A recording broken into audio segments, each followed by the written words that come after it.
doing nearly as much mileage as it used to. So I might stop that because that's just more effort that if I'm not gaining anything in return of that effort, I can put that effort elsewhere. Anyways, with all that said, I'm going to be picking up where we left off on Coral Island. For those not familiar with Coral Island, this is a slice of life / life sim style game. So if you think like Stardew Valley, Animal Crossing, Sun Haven, Harvest Moon, Story of Seasons, Roots of Pacha, My Time at Sandrock, My Time at Portia, insert the name of a billion other games that go in that genre. It's one of those. That said, for me personally, I would say right now with the current offerings, this has been my favorite. And that's including against Stardew Valley. All right, we have the Winter Festival. That's including against Stardew Valley. Witchy Mitch looks happy today. Because while Stardew Valley certainly redefined the entire model when it came out, and it is an amazing game, I will say this game, for me, has done to Stardew Valley what Stardew Valley did to Harvest Moon. That they took what was there, and they built on that foundation, and they made something amazing. Alright. Human, I made a little extra. Alice. A green smoothie. Thanks, Alice. I will sell that right away. That's why you sent that to me, right? But yeah, so I very much stand very, very much that Coral Island is an absolutely fantastic game. We are very, very, very late game. Oh yeah, Sunnyside. Yeah, Sunnyside would also fit in the genre.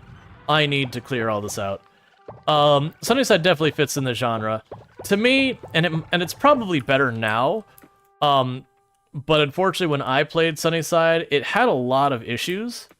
Performance issues and a whole bunch of stuff going on there. So while it certainly was a fun game for what I played, the interest just didn't stay very long. Just in general on Twitch and whatever, because they had a bit of a rough launch. Which isn't super surprising. Alright, so have all that making stuff there. A big part of what makes this game stand out in its genre is the quality of life. So, like, if we go, for example, I'm hitting all the wrong buttons because it's been more than 2 seconds since I played.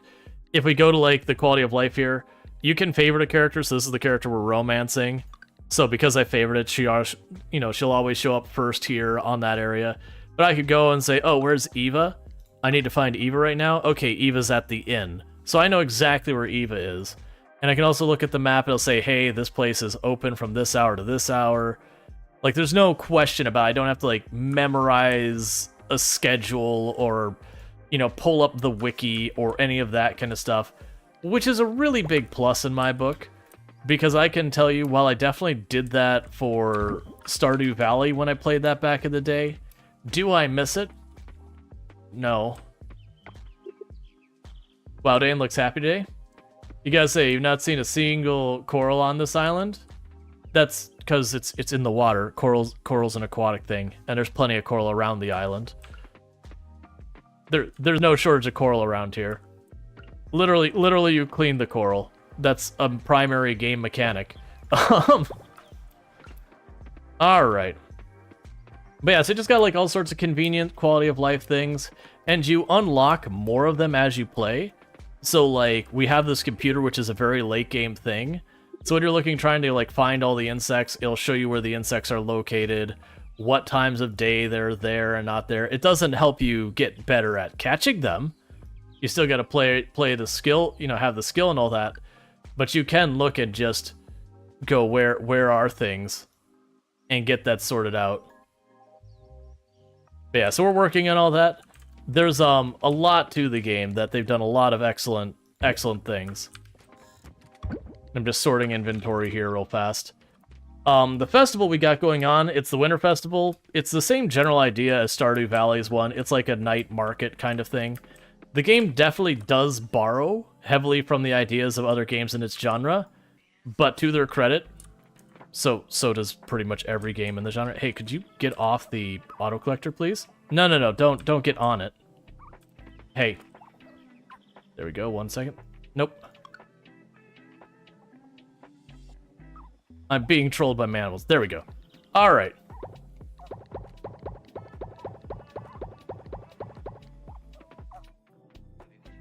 It's much harder to do that during the winter when you keep the animals inside because it's too cold and there's nothing for them to eat. I've debated moving those things into the corners since the... oh wait, never mind, I forgot. This could be over full, and that's fine. Alright, so that's something to just sell. That's to be sold. Okay. Coral is water tree. Yeah, we're actually about to pop underwater as well. Okay, but the big thing about the progression in this game versus other games in this genre is you've got this thing called town rank, that when you start the game, the background of the game is that there's this horrible, horrible oil spill. This was a tourist town, and as such, you know, beach tourist town, going to the beach and finding sludge all over the beach, not really the best for your tourism industry. So the town fell on hard times, and so the town went from a rank A to a rank F. And that's just like there's this overlying board that votes on it or whatever. And as such, when you start the game, all of these four are at F, and this one doesn't exist. You get that later. And the gist of it is to fix the problems around town to slowly work its town rank up until you start getting A ranked and all that. And then after you get all of that accomplished, you know, you've won the main story. The equivalent to Joja Mart goes away, which is Pufferfish, which is an oil company. And then, you know, like, the town's happy and all that. And then the recent update that they came out with 1.1, they added a rank S, which is what we're working on. That is not just, like, the town recovering, but, like, the town thriving and all that. Alright.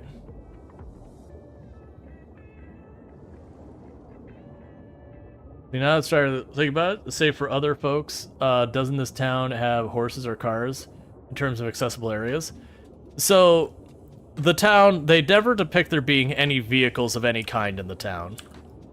Which honestly isn't unusual. If you've been to these, like, really, really tiny, you know, beachy type towns, that there's all of, like, 50 to 100 people in them in real life, a lot of them will have ordinances that they're not allowed to have motor vehicles in the town, and they're not allowed to have, you know, all that sort of stuff. Because the town is so small, the island is so small, there's just no room for it. And there's no reason for it either. Alright, so we managed to get a replacement seed, which is always a plus. Osmium quality too, that's really nice. Alright.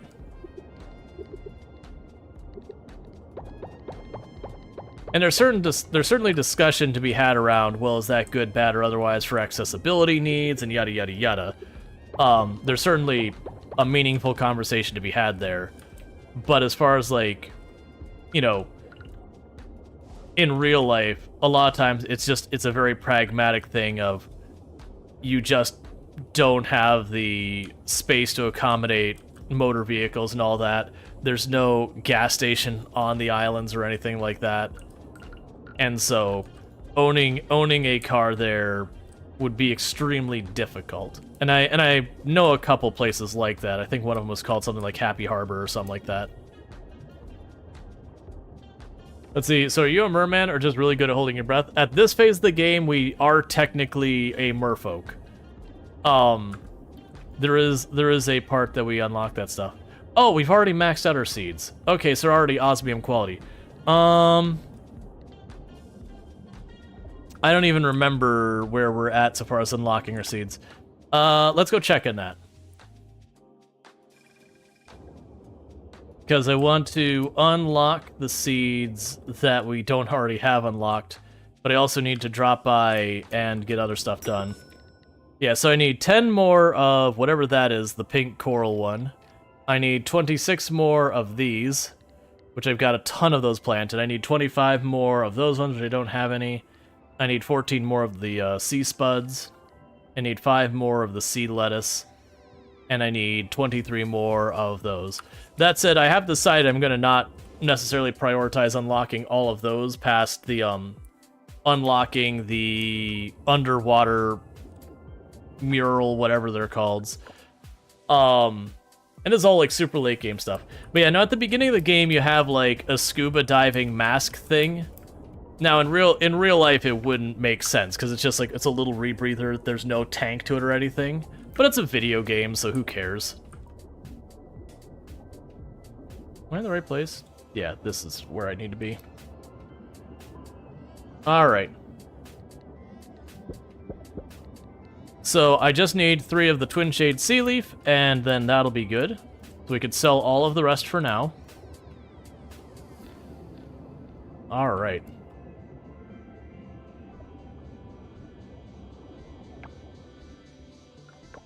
Because we'll just keep planting a bunch of this stuff until we could buy the seeds.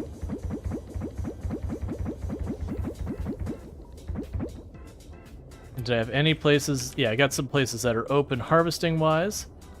Grab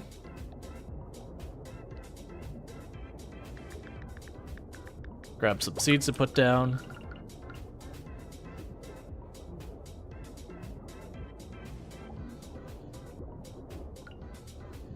Alright, so that's not in range, so we won't do that one. And those aren't in range. Because I don't want to deal with the ones that are underneath the sprinklers. Save myself pain. Alright, But yeah, so there's a whole underwater component where you do all that. But I'm scrambling around all over the place right now. What we're trying to do is I've got a bunch of just outstanding, not quite finished things. And those things that we're currently working on is I'm working on getting holograms set up in the museum. I'm working... Oh, right, the market is down here. I wonder if the Murex can even show up while this is here. But, so we're trying to get the holograms done in the museum. I've got a bunch of just random things I need to collect for a mural.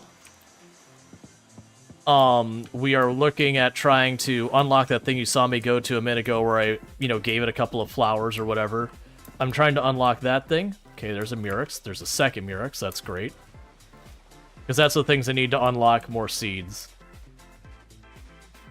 Yeah, so we're trying to get all that done.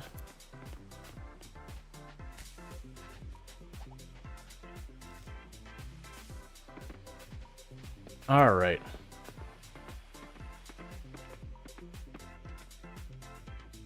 And that's all going pretty well. We have already unlocked about half of the things I need for the town.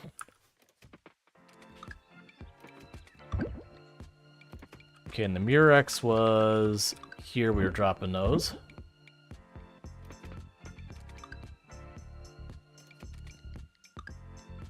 I don't remember where the kale got off to. This is what happens when you don't play for like one day. Is you're like, where is everything? What is this game? Where is everything? How do I anything? There's the kale. Alright, cool. So with that, what else was I working on right now? Let's run to town. I haven't been to town in a while. We've been missing a bunch of cinematics. So let's go to the center of town. And just, like, run around in a bunch of these different places.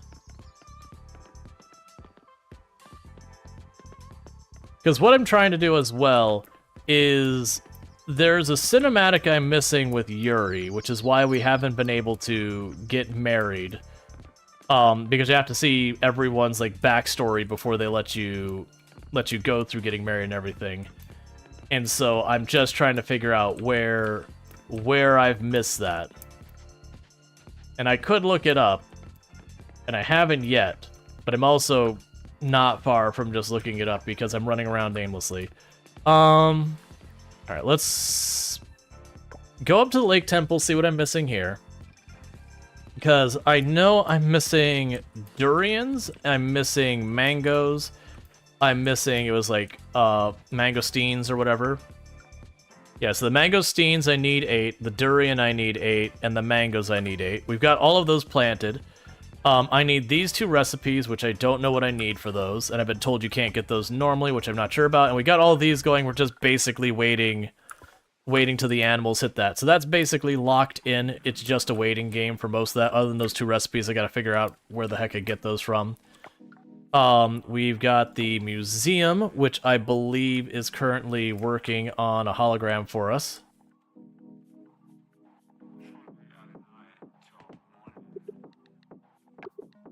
Yeah, so we got 1 day left in that, and it'll be time to make the next hologram. So that's good news. And then we've got over here on the right,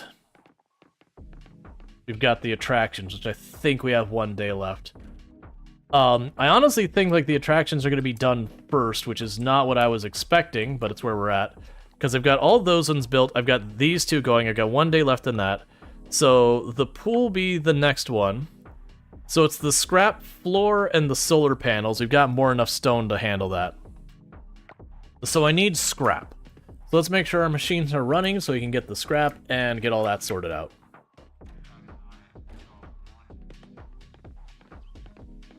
Yeah, so I need to figure out what I'm missing so far as like Yuri's cinematics backstory, whatever, and get that sorted.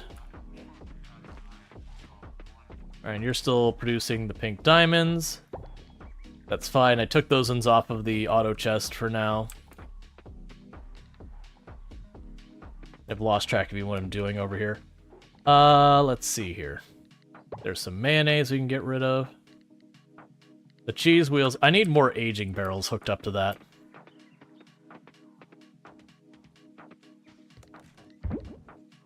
Oh, I have a bunch of those. It's too late for me to drop those off. But yeah, I forgot. I have the fossil nodes I don't care about. I've got all the fossils.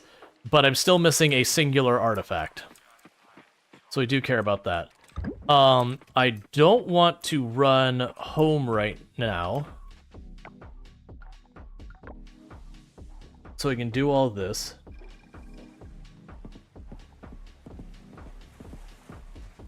And then the festival should be starting soon. I guess it's already started. Okay.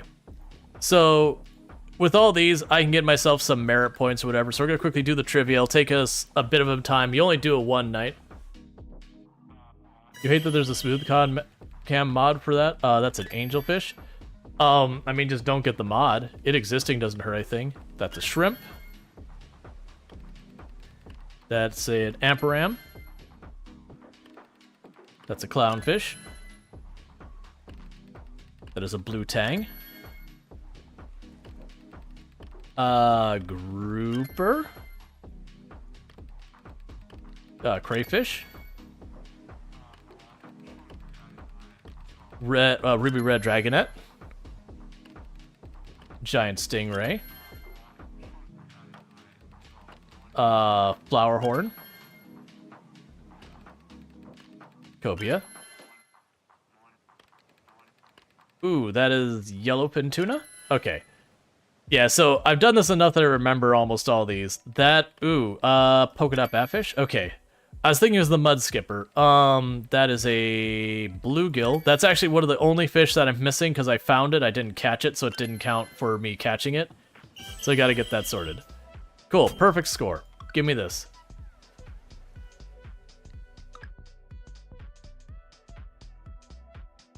Alright. So we're gonna quickly knock out the trivia, do all that. It'll be really rough when I get to the butterflies. The butterflies are really hard, so that's a wasp. Dragon, oh no, firefly. It's not dragonfly at all. Grasshopper. Luna moth? Okay.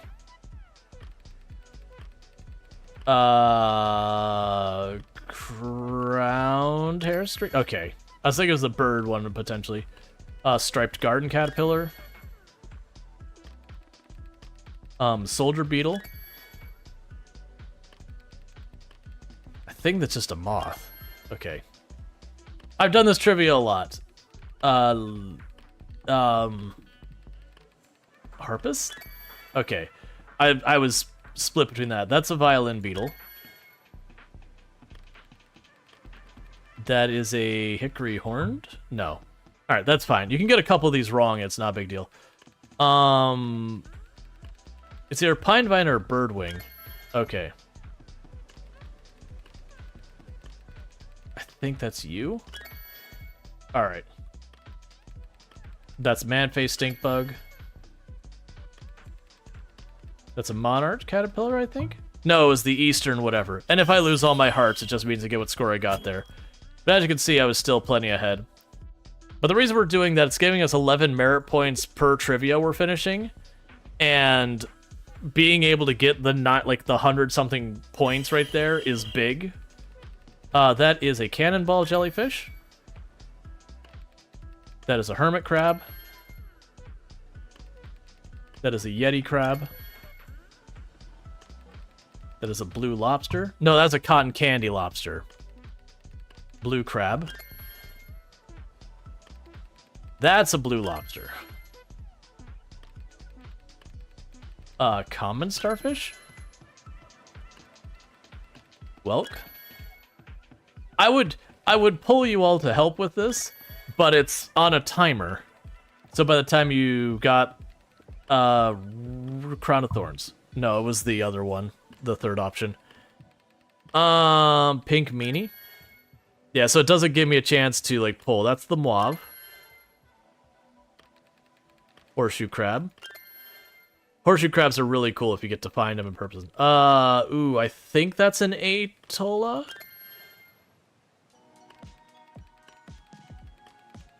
You're not the white spotted. Cauliflower? Nope. I think we had enough points, though. Yeah, we're fine. Okay, we're 1/3 of the way done with all of the trivia. Alright. And I do this once and then it's fine for the whole year. I don't have to do it again. That is a daisy. That is a potato.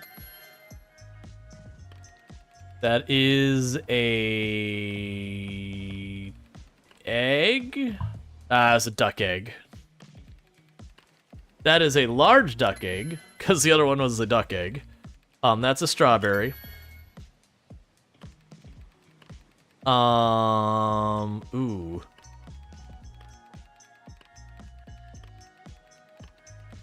Okay, I was not confident in that one. That's cotton. Now, some of them are, like, very easy to see. Like, that's lettuce you look at. It's like, that's clearly lettuce. And there's some you see and you're, like, not really sure. That is a radish. Okay. The turnip's pinker. That's an olive. And that's peas. So that should be enough that I win. That's a chard. You're not that. I don't think you're an orchid. An iris? Okay. Oh, that's basil. That's fine. Oh, wait, there's one more? Artichoke. That's fine. We still win. But as you can see, like, each one of these trivia is, like, is thematically on that one. It is just what it is. The one that's really rough is the fossils, because it'll be like, is that a spine or a tail? It's like, I don't know, man. In real life, I could identify it, but this I can't. Green sea urchin.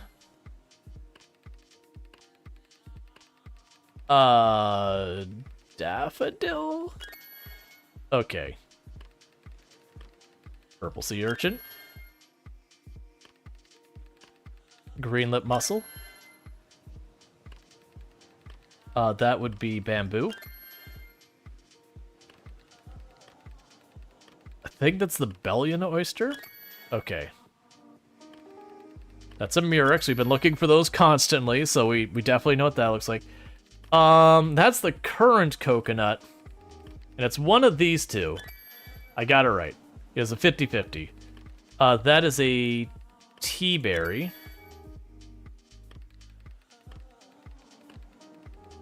I think that's a tall. Nope. It's either an Easter or a Pacific. Nope. I only need one more right. That is a black trumpet. Yeah, so either way I should win, even if we just flub the rest of that. That's a shallot. That is... Pentagonia scallop? Nope. That's fine, we still win. Because it looks like all of the trivia, it's 9 points. Okay, so artisan goods. And that'll put us at 2/3 done. That's glass. That's honey. That is a recycling machine. That is a tap. That is black truffle oil? Okay, I'm guessing the label is different colors. Large?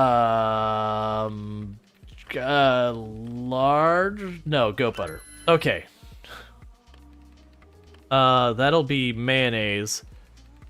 I don't know which one, though. I'm gonna go with regular. Nope. That's sriracha sauce.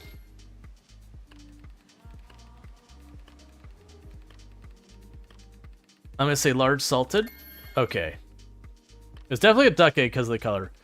That's definitely goat cheese, so fermented goat cheese.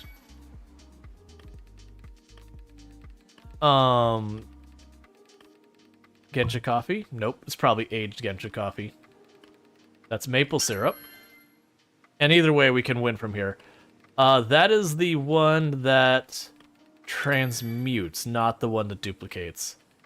That'll be cotton cloth.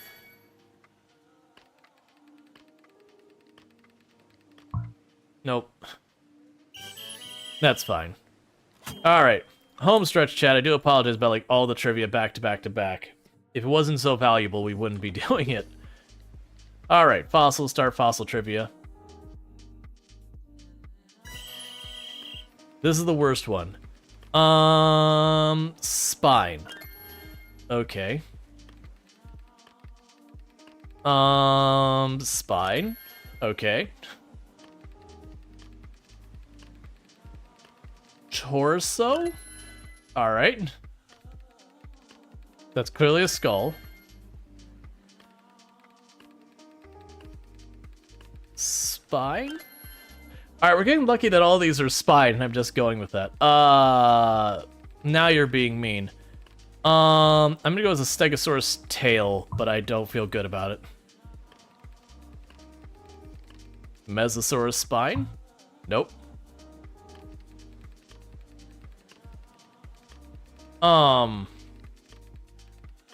Mammoth tail? Nope. Did I mention that the fossils are harder than all the others? Because all of, like, the spines and tails and all that kind of look the same.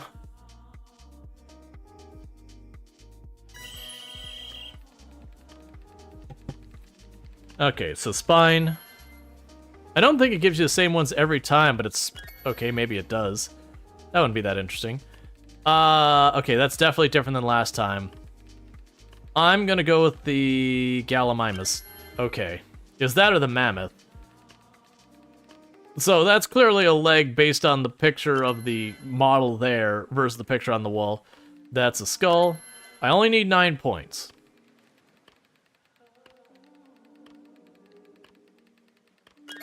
Okay. We had that one last time, so that's definitely a tail there. Nope, it was a Brontosaurus tail. That looks like it might be a hip. Nope. Come on, man.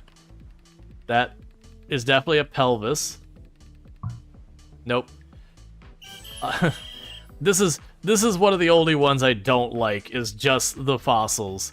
Because you can't, like, in real life you'd be able to see, like, scale, and you'd be like, okay, that's a big animal versus a little animal, and those kind of things. You'd be able to look at that and be like, ah, that's clearly a leg. You know, you'd have some bones you're like, I don't know. But, in this particular case, like that and a lot of them, it doesn't... What they show doesn't give you what you need to make your decisions. So that's definitely a spine. We did Gallimimus last time, so we're gonna go with mammoth. Nope.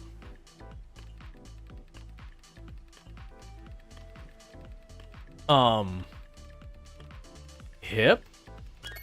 Okay. I guess Tyrannosaurus spine? Nope. This sucks.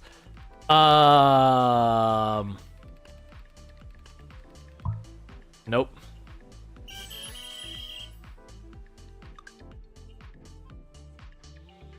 They need to offer some better scale on some of this.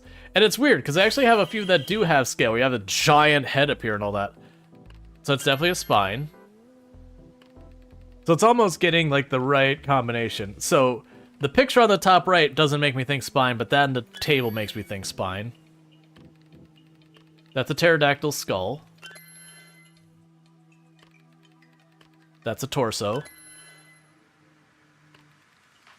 That's a Tyrannosaurus leg. That's a pelvis. Okay, it's going by the fact that the other ones are all the same thing. So that's a tail. We tried mammoth tail. Okay. It's almost you succeed by just doing this enough times that you start memorizing the thing. We tried that one last time. Alright, so we've got it where we'll win regardless now.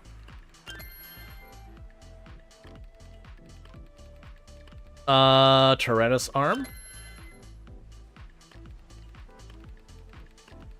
Those are claws.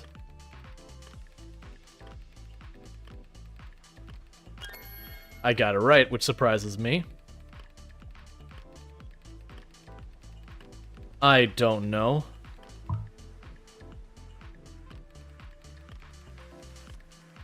That's a leg?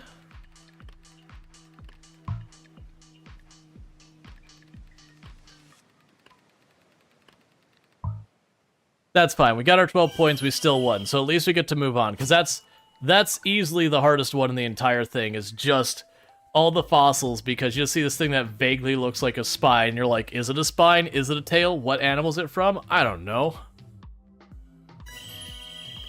Alright, so we have... I don't think that's... I think that's... Okay, it is Deo, right? That is... Onyx... No, it's black opal.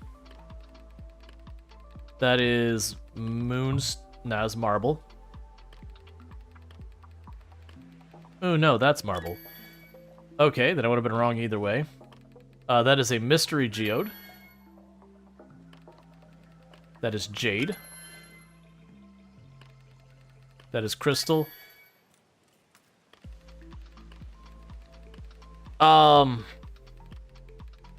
It's one of these two. I'm going to go with the fire agate. That's amethyst.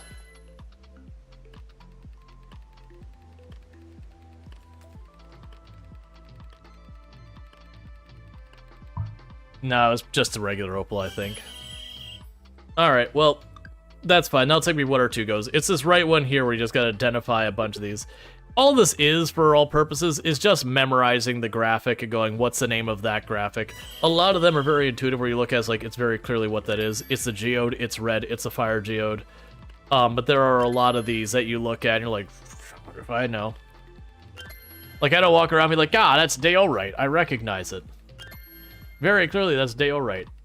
I believe that's a diamond. Amethyst. That's the fire one. So it wasn't an opal. Alright. That is a topaz. I only need 1 more right before we win anyways. Alright, so we got that. And that is a pearl? No, it's a moonstone. That'd be... Jasper.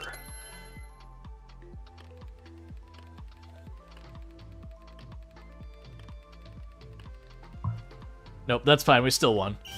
But thank you so much, Very Last Learning. Catch the last 245 streams without missing a single one, so thank you so much for that. Just finished giving your dog a bath. His post-bath zoomies immediately passed out. That does sound like dog behavior. Alright, so you only got 1 more trivia, and then we are done with trivia for a full in-game year, which we will probably not need to finish a full in-game year to finish everything. That is a snow globe. Most of these are very straightforward. That is a dumb phone. That is a broken blade. This is a mask. That is a chipped helmet. That is a... believe the bronze statue. I mean, on the list it was. That is a... Ooh, royal bowl or prehistoric? I couldn't remember which bowl that was. That's fine. That is the Trisula. That's the ruby hairpin. That is the one artifact we are missing, is the ruby hairpin. Flying dragon.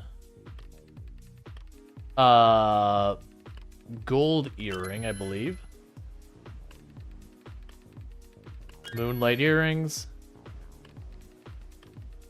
Jade locket. Stone hand axe. I like that the graphic on the table for the stone hand axe was literally just a normal axe. Like, they clearly didn't have a 3D model of the stone hand axe. Alright, so that's good. So we've got all that squared away and done. There are some other mini games we're going to knock out because we get a bunch of points for that. So we've got curling over here. Because we can walk away from this event with like 200-300 points or whatever. That's too hard. Oh no, never mind.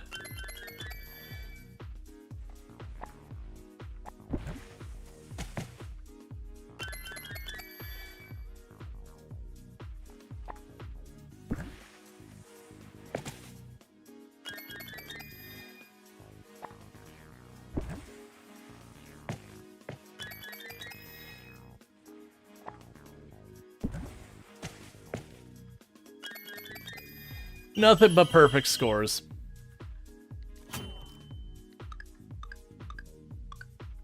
Cool. So I got all our goodies from that. Oh, I remember this game is actually really hard. We'll deal with that one in a moment. Okay, so we do actually... I was double checking to make sure we actually get the merit points, because the merit points are what I care about.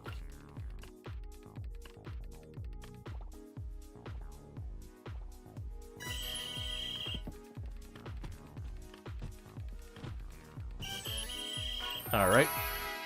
First round one.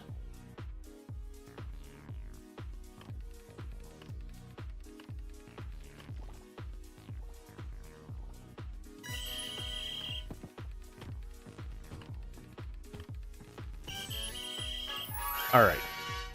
And they get worse and worse as you go along. Okay.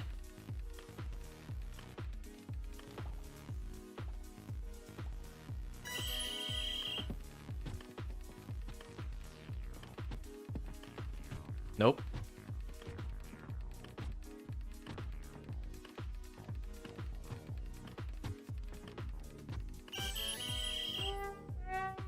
I didn't get the last hit in time. I kept overshooting. Alright.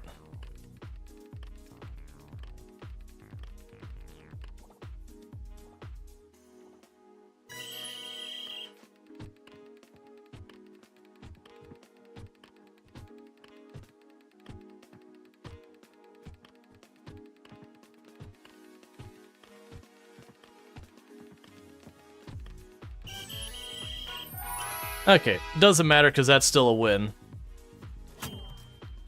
Cool. Alright, we are almost finished with the mini games. Okay, does this one actually give me merit points? Because remember, this one actually kind of sucks. Alright, it does. Okay.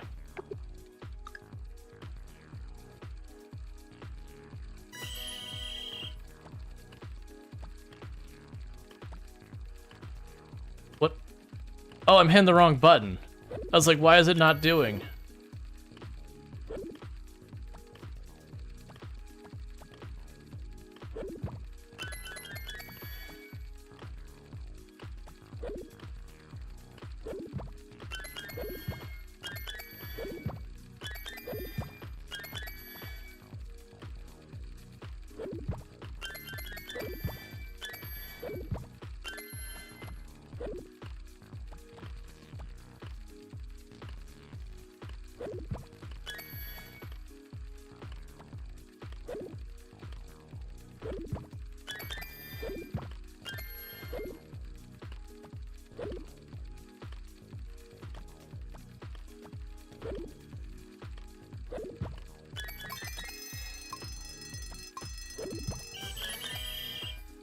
I don't think we got it.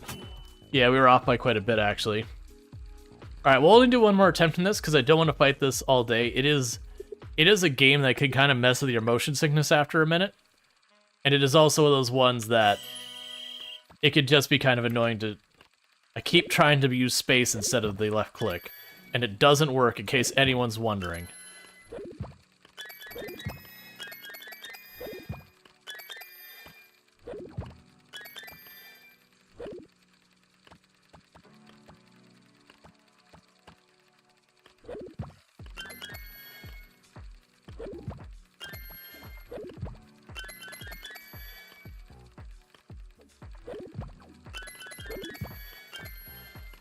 Okay.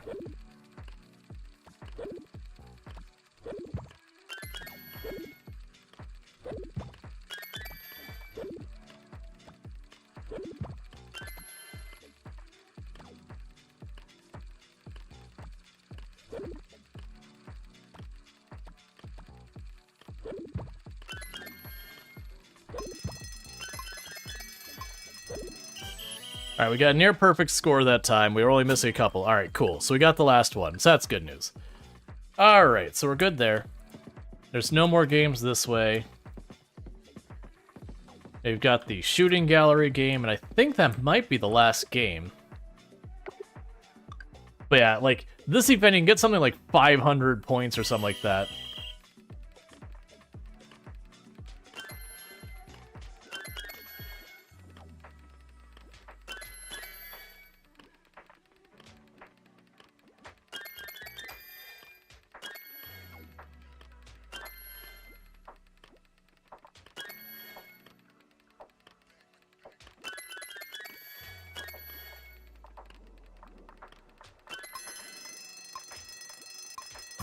Ah.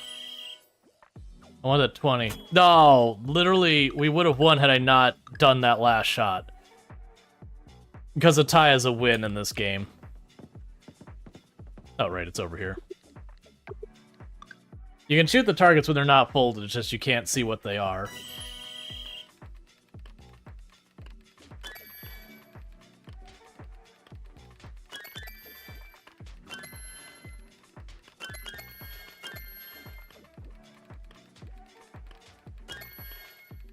Missing a gold target sucks.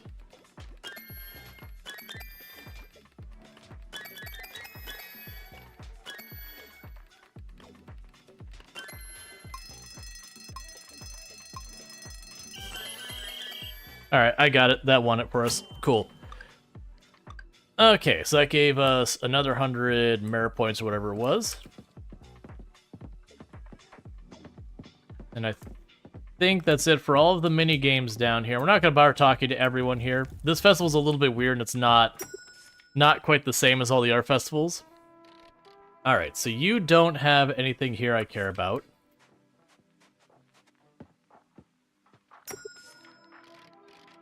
And you don't have anything I care about. You don't have anything I care about. Come on. I was hoping they'd have one of the recipes that I needed. It's fine. It makes sense that they wouldn't. Alright, well, we did all the important festival things today, so that's good news.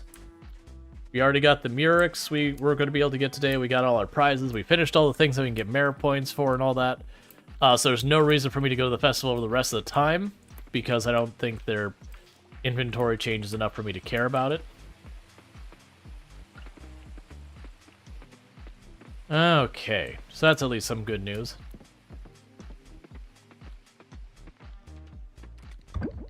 So drop all that off.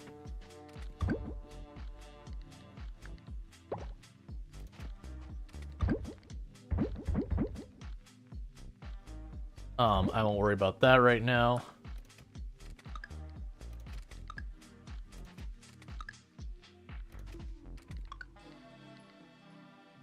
I have pansies in here somewhere, right? In here. Fine. So we'll take that out, drop you off here. And sell the 2 bugs. And honestly, sell the bait as well.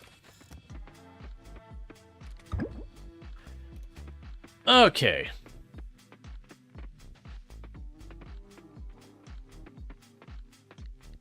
Just checking all these for new things to be copied and stuff to sell here. I'm gonna need a lot of aging barrels, like a lot of aging barrels.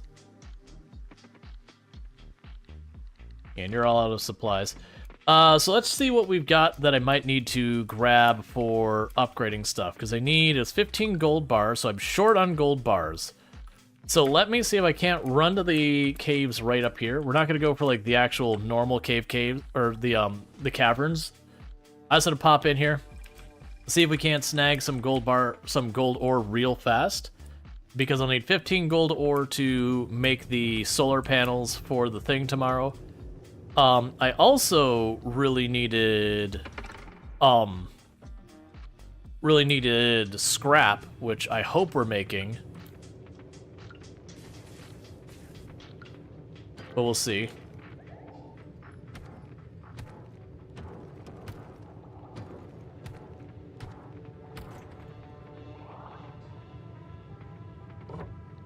I'm just trying to skip to the floor so we can grab ore immediately.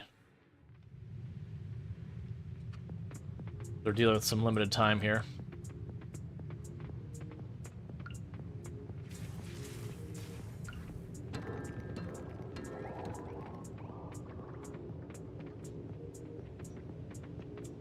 Okay, and one more floor we can potentially find them on without having to, like, go through a bunch of stuff. Cool, so that should be plenty of ore for our immediate needs.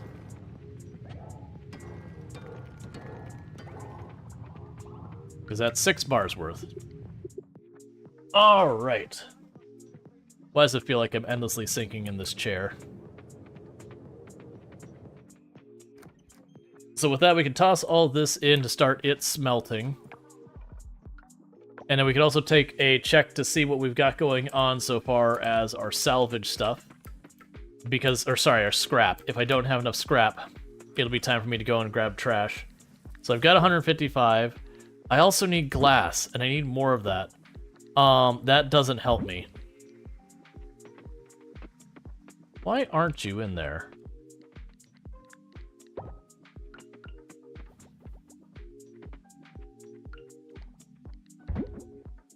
Because I need that to be running, because I need the glass as well. Alright. So you drop all that off. I'm just gonna sell the slime. And what I'll do is I'll pop into the ocean for just a minute, and we're just gonna pick up trash for a minute.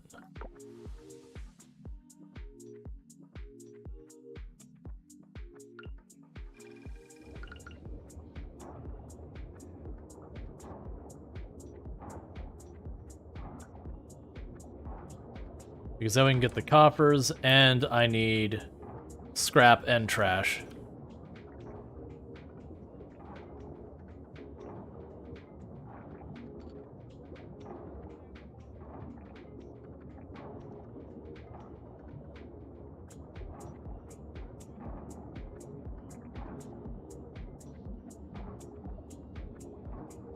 Okay. We're also getting glass, which I also need, so that's good news. Because I'm thinking I might actually be delayed on getting my next of the attractions built because the combination of needing scrap and glass. And what looks like the automated machines are getting stuck again. Which has been an annoying bug in this version of Coral Island, is that a lot of those automated machines get stuck way too much. Which all you do to unstick them is you just, when you finish the day, you exit your save, reload the save, and it'll pick back up. But it's the fact that you need to do that constantly that's the pain point.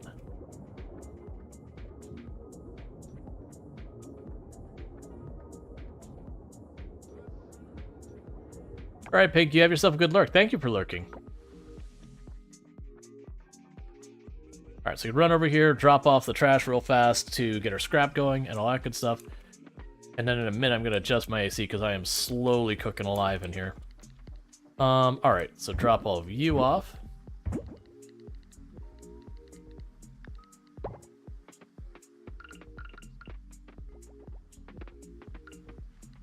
Yeah, this thing isn't working right now. And I've learned I've learned last time. I made the mistake last time of being like, oh, it's stuck. Let me go and empty it out and pick it up. And that crashed the game. So I learned not to do that. It's not a problem if I exit out of the game real fast. Or not exit out of the game, exit out of the save and then come back and then move stuff around. But trying to unstick the frozen machine by picking up and putting it down when it's already frozen. It gets angry. Thank you, Harry Paulzak, for subscribing for 8 months. Hey, Harry, how's it going? Rual. Chat. Thank you so much for the tier 1 sub. It's up the channel for 8 months, which is a heckin' long time, so thanks so much for that continued support. I really do appreciate it, and I hope you enjoy your advertisement-free viewing as well as access to the emotes. So thank you again so much for that support. Alright, so we finished the festival thing today. So that's good news.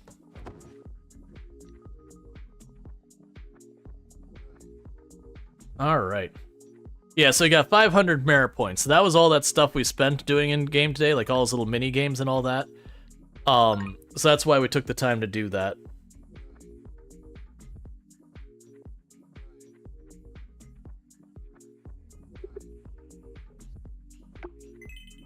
Hologram construction is complete and the festival run today. So since the machine got stuck, we're gonna quickly exit out of the save and go back in, because that should unfreeze the machines. It is annoying. I'm guessing what's causing the bug is there's certain combinations of machines that's actually the issue, and they've been just having difficulty pinning it down. That's what my guess is. That said, that is purely a guess. I don't have any like logs or testing that's like, ah yeah, I could see that this is the cause or whatever. Vessel run today, hologram construction, all those things are done. And we go and we give our pet iguana the pets. Okay. So then the hope today is I'll be able to... Alright, those aren't ready yet. The hope today is I'll be able to get the next hologram queued up. And get the, next attraction queued up and all that sort of stuff. Alright, so I don't care about that. I'm watching for the osmium quality... The osmium quality goods. I thought it was a bearded lizard. It could be a bearded lizard. It doesn't tell you what type of lizard it is. When you see it, it's like, its name is... I'm gonna say Lizzie, I have no idea what its actual name is. But you get the idea. It's like, its name is whatever. You're like, okay, that's cool.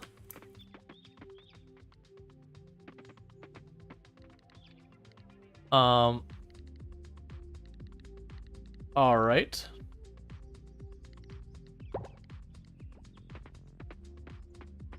I was gonna say, these are right about to finish. So I got some fermented cheese. I'm gonna need both of those, most likely. So yeah, we're gonna need a lot of trash to feed into that thing. There's a gold bar.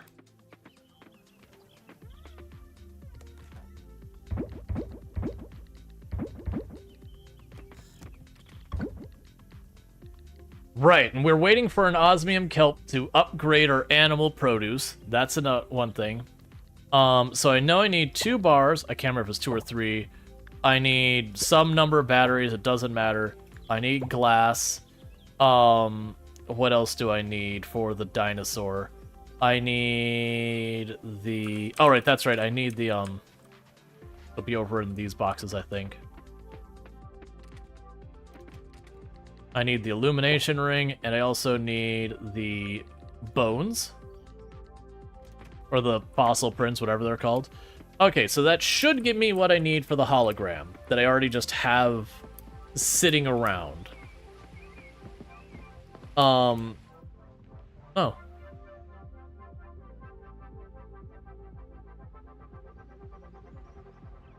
Oh, right, because they're building the solar whatever it is. Which I think is interesting, because they're putting the solar guard... Oh, I guess these are the solar panels there. So that was the upgrade we just finished, was the solar garden. It's just covered in snow right now.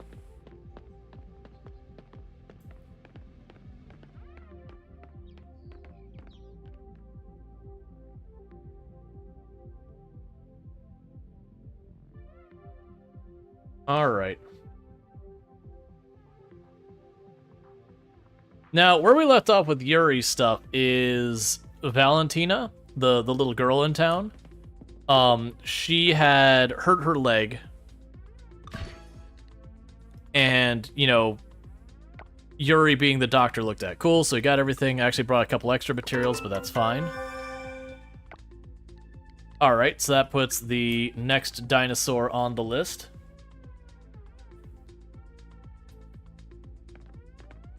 So we're keeping the museum moving towards rank S. And then the next one's going to be to pop over here. Alright. So the recreation center, it needs... Okay, it just needs the 5 solar panels. I have, like, literally it's the 5 solar panels. If we can do 5 solar panels, we're good on either of them. So let's go to our crafting. And solar panel is here somewhere.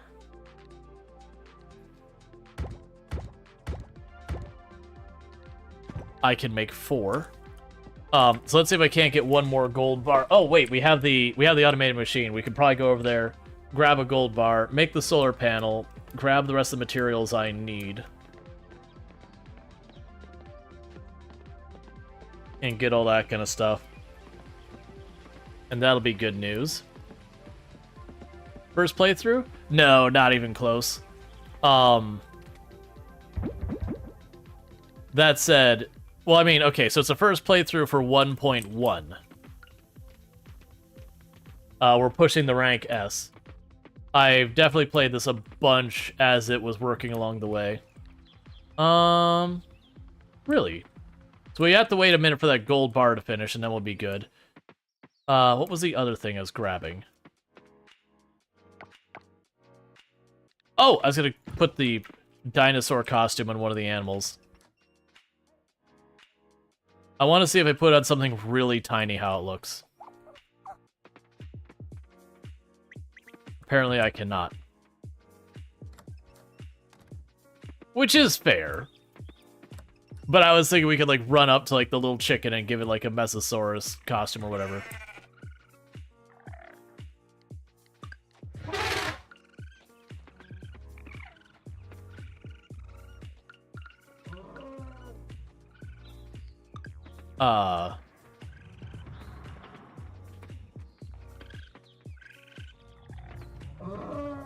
Alright, for some reason it won't let me use that in one of them. I was curious how that one was going to work because it's not a land-based animal, so that's fine. We'll just stash this in a box for right now and we'll deal with it later. There's no sense in me fighting with it. Alright, so I can run over here. That gold bar is probably done by now. It is.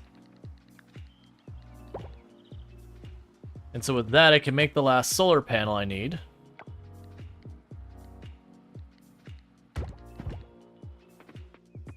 Alright, so for what I needed, it was hardwood, hay. I don't remember what else we needed. I'm gonna guess stone, because a lot of stuff needed stone. We're gonna be short on something and I'll have to run back and deal with it, but that's fine. Yeah, so what I was saying is with, like, the whole thing with Yuri where we've lost her heart events where we're at, we're gonna go visit the... We're gonna see if we could visit Valentina. Because I know we went to the inn before, but I'm gonna try and go by at, like, different times of day and all that, because I feel like we're stuck there. Okay, so we did get everything we need for this. Cool. Oh, right, you're the really expensive one. That's fine. Boom. And that leaves just the heated swimming pool left. Which, like I said, I'm going to need 5 more solar panels. The stone is easy peasy, lemon squeezy, and then scrap.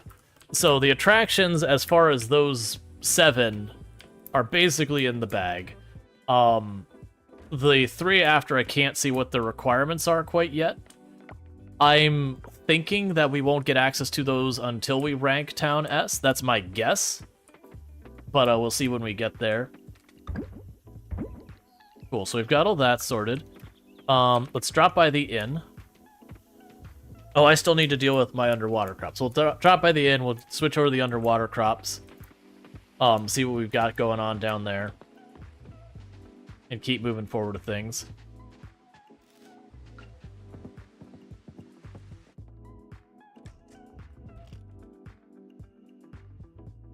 Alright, well that's not a cinematic related to Valentina, I don't think, but that's at least progress. Alice, you weren't listening to my advice. About? About interacting with the guests.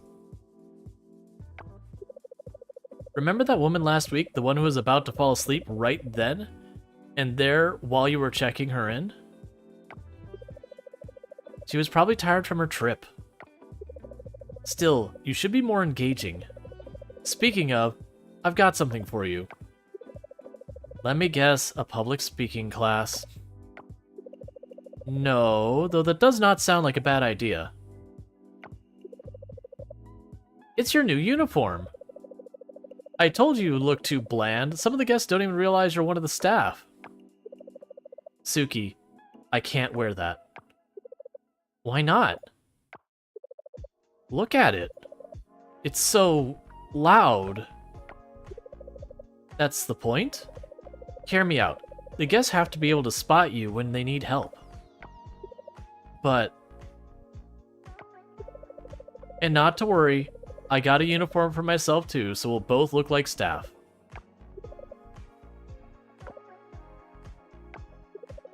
By the way, I also booked some online classes about hotel management. We could both use a little extra training. It starts in 2 days. I have a quit. Speaking of management, I ordered the cleaning solution yesterday. It should be here within the week. You're okay with that, right? Sure, yeah. While I was at it, I talked to Joko about ordering some new tables for the dining room. That room could use a refresh. Wait, what? Gosh. Suki, I'm not wearing that. If you want to, please feel free to do so. I like my clothes the way they are. Plain. About the classes, I'm not doing that either. As far as the table, it's a good idea. Thank you for doing that. Okay, but these are really pretty. Fine, you snooze, you lose.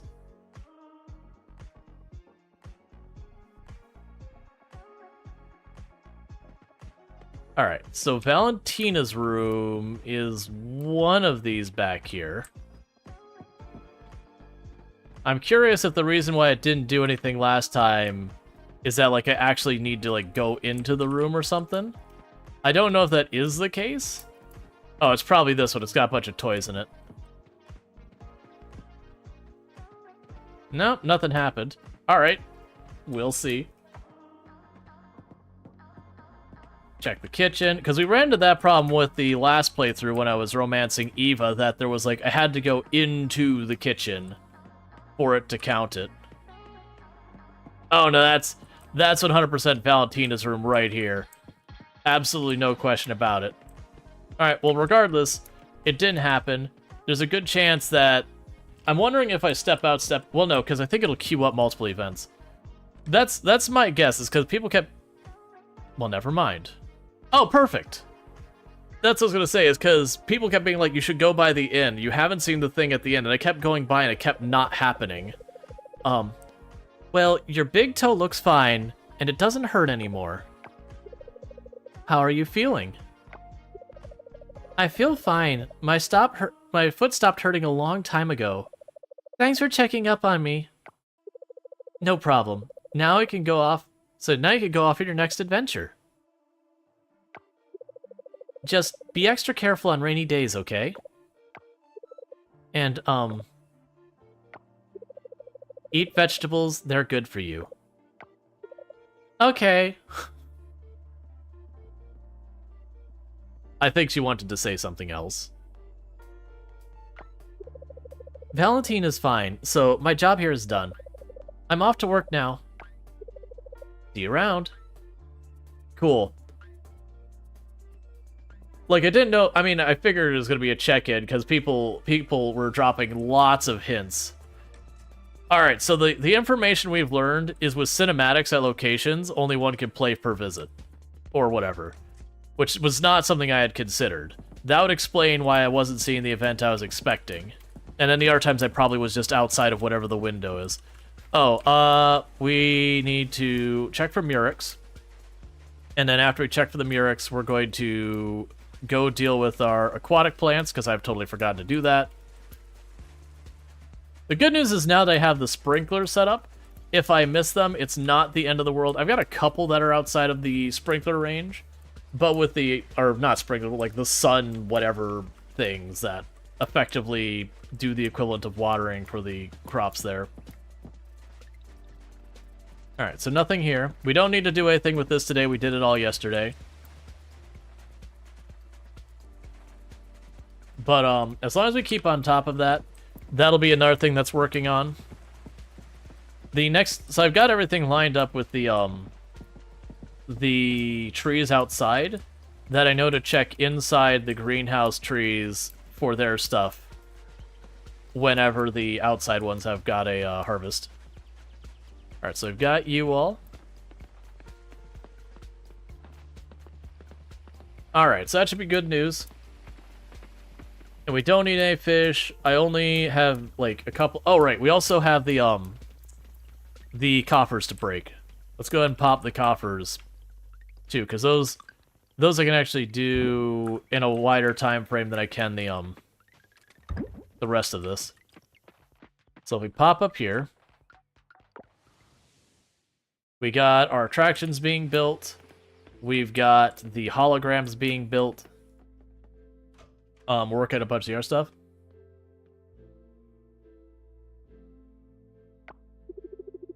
You came. You have a way of turning up exactly at the right time, human. Just when I needed a sounding board. I've decided to forge the Iron Eye Hammer. Great idea. Yeah, I think so too. All said and done, the tainted Tervanium is just a risk I have to take. My niece Valentina, she looks up to me, you know? How can I look at her in the eye and say I didn't forge the legendary hammer when I had the chance? How can I tell her that I let fear and indecision stop me? Well, you can tell her that you let fear and indecision stop you from proceeding to make a legendary hammer, and that you fell short and that she should overcome where you failed. I can't do that. I need to do this, for her and for myself. So, I just thought you'd want to know, human. Check back with me later. You may see something spectacular. Something mythical. On later news, the blacksmithy burned down. Alright. Experimenting with unknown mystical materials. And none of those are what we're looking for. The only artifact I'm missing is the ruby hairpin, which is one of the more rare ones, and I could just look up and be like, hey, what of the coffers is the most likely to get that to me? If we get to the point that I don't need any more of the fossil prints, I might even do that, but at the time we're at now, I don't really see a need to do that. Alright, so just go all over here, drop that all in. Cool. Oh, I need to stay on top of this. So we missed if someone's birthday was yesterday, but we should be checking upcoming birthdays, the 19th. So tomorrow is Lily's birthday, because you can gift 2 things to a person on their birthday, and you get a lot more, you get like double credit, you know, if you do it. It's like 1.5 or double credit or whatever. So it is kind of one of those things that if you catch people on their birthday, you can just get an absurd amount of friendship really fast. Alright, so today's one of those days that everything stayed watered for me, which is pretty nice.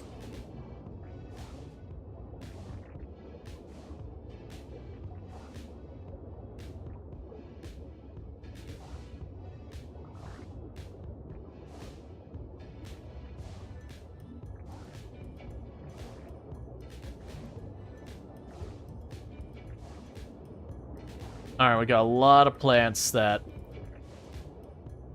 we're clearing out space to replant stuff.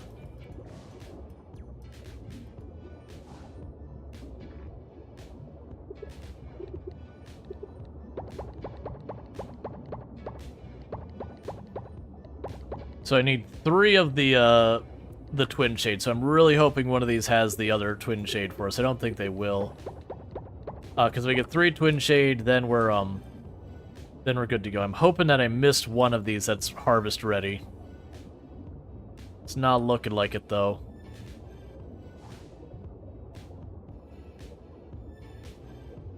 That's fine. Meanwhile, let's hack the seaweed back before it starts hurting my crops.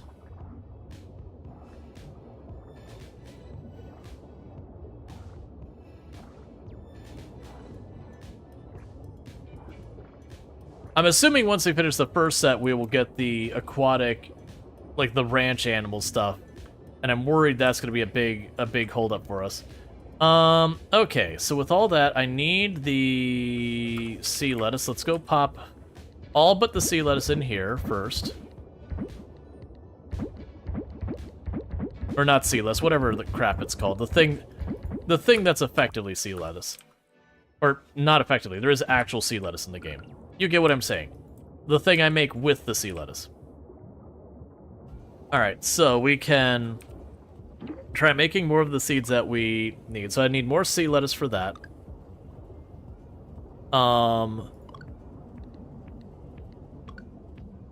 It was this one. Yeah, so I got the Murex. So let's go ahead and keep that moving. Right, and we're waiting on more papaya to do that.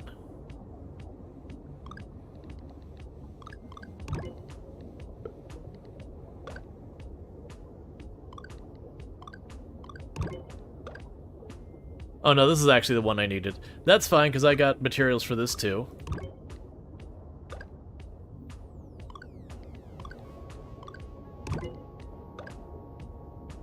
Alright. And I think we're good with that.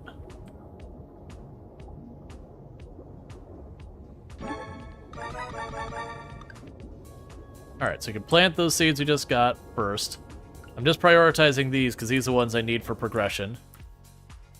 Otherwise, we just plant all of the others where we can fit them.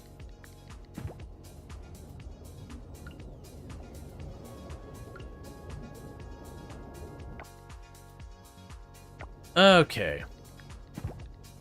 So let's grab another stack of these seeds. Keep planting stuff. Got a bunch of you, so let's go ahead and grab like 20 of you and plant them places.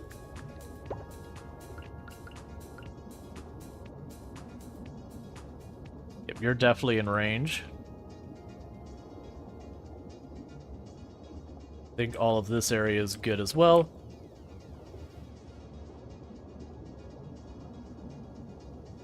I didn't grab enough, that's fine.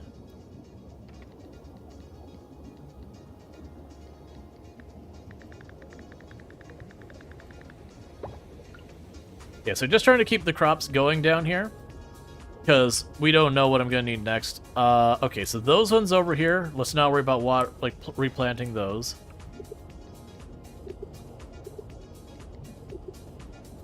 You're good here. So everything up here should be fine.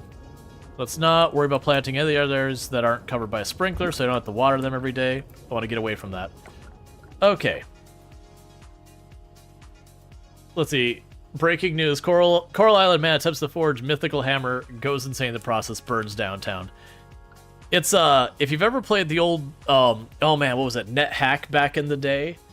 You know, player reads book, loses mind, you know, game over.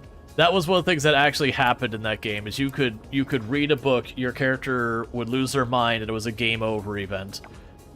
They had like potions and books and all that, and you had like a scroll to identify them if you get a hold of it. Alright, so one more Twin Shade Sea Leaf will finish this. But it was always just a certain amount of risk you took with that, where you could read the wrong thing and just rip. There's just no other way to put it. Rip. Alright. So I definitely have more of the sea shade, whatever it is, planted. I am going to go to the savannah area. and see if we can't get one of the dinosaur prints we're missing. Because the dinosaur print we're missing, I believe, is the Velociraptor. I think I have 2 out of the 5 I need. And then there was like, I can't remember, it was like the Mesosaur or whatever. There's one of the other dinosaurs I had like 4 out of the 5 I needed. So I'm not missing much here. But the things I need to basically be working on is I need to be working on getting the last of the prints because I can't make them if I don't have them.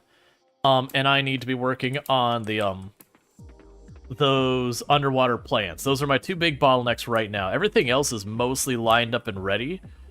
It's just a waiting game till, you know, they're done.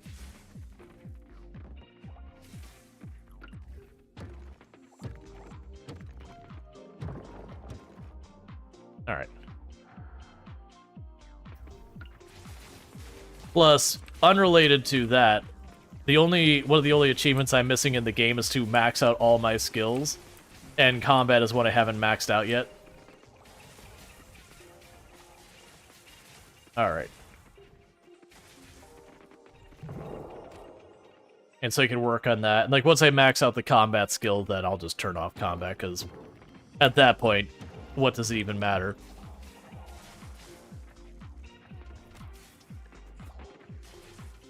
Okay.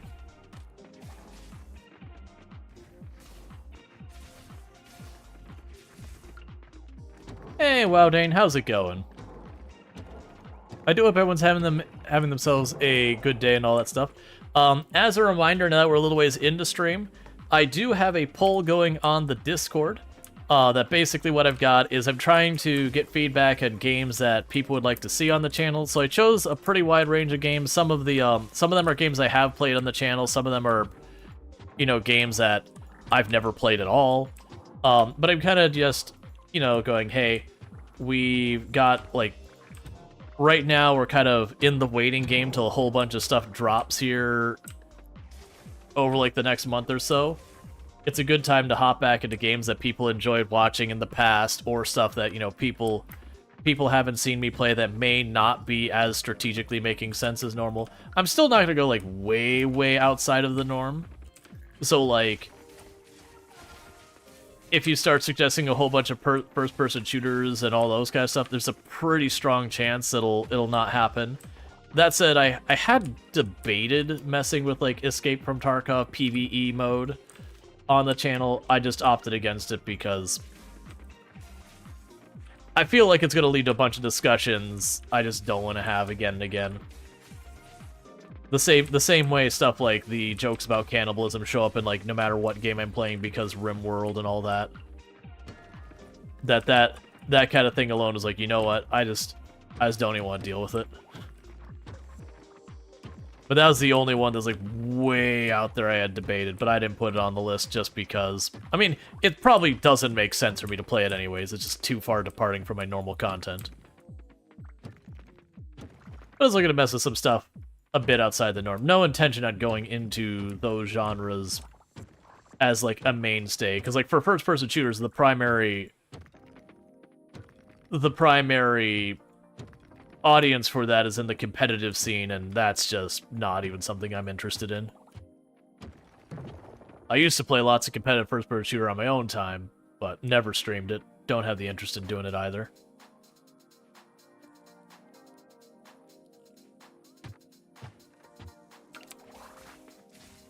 Alright. I was also hoping to find a decent amount of materials here. We're not finding much in the way of that. We are getting the mysterious coppers, which do all have a very small chance of giving me the ruby hairpin we're missing, which is the only of the beginning museum things we are missing. I've gotten all the others. That came for Cookie, though? Yeah, it's pretty cursed. Well, that's the thing. I don't try to, like, tamp down, like, literally anyone saying anything kind of things, because that would, 1, be impossible, and then 2, we wouldn't want to, like, it wouldn't be as fun. But there's definitely times when jokes get overplayed, or there's a subject that comes up again and again and again that you're like, you know what, actually, I'd rather not this subject. Why are you being unable to be hurt?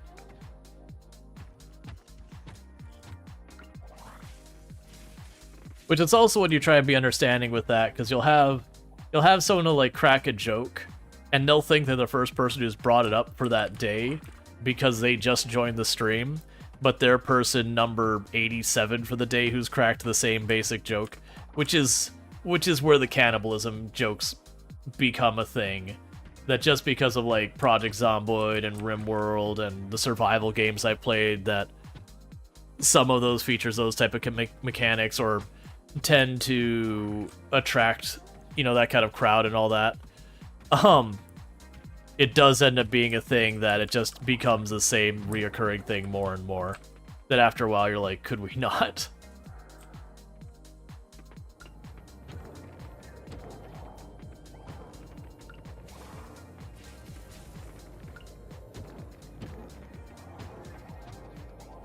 But there's memes like that. They happen. So like I said, there's a balance. Grad joke mean? Yeah, no, I'm aware of what you meant, Strider, that you were talking about, like, you're not brave enough to make the granny joke that was there. It is pretty gross.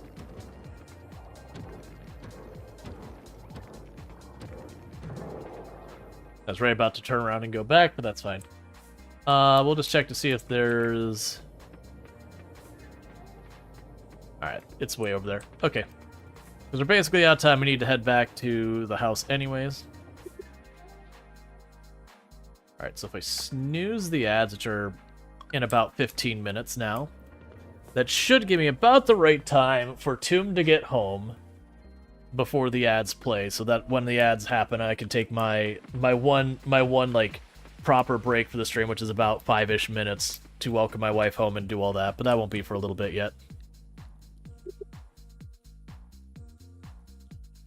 Alright. So we can drop off the monster loot. That's fine. Construction materials. Those materials. We actually did get a Tyrannosaurus print. I didn't notice that got in my inventory, but I'm not going to complain. Alright, so we do have... I'm just going to sell the seaweed and the furniture. And I'll just sell the shiitake as well. Okay, so we can drop the ore off to have it continue to be processed. Okay, the machine didn't get stuck. It's out of materials. Cool. And we got you. And we got you. You got the ostrich mayonnaise. You've got the white truffle oil.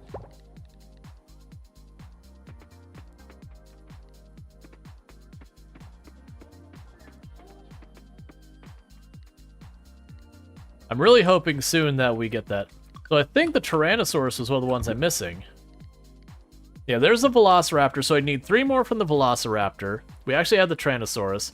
We've already made the Mammoth. I think it was the Gallimimus and the Velociraptor were the ones I was missing, if I'm remembering correctly. I think those are the ones I was missing. We got 4 gold bars, so that's really good news. We need 15 to do the last one of the attractions that we've got.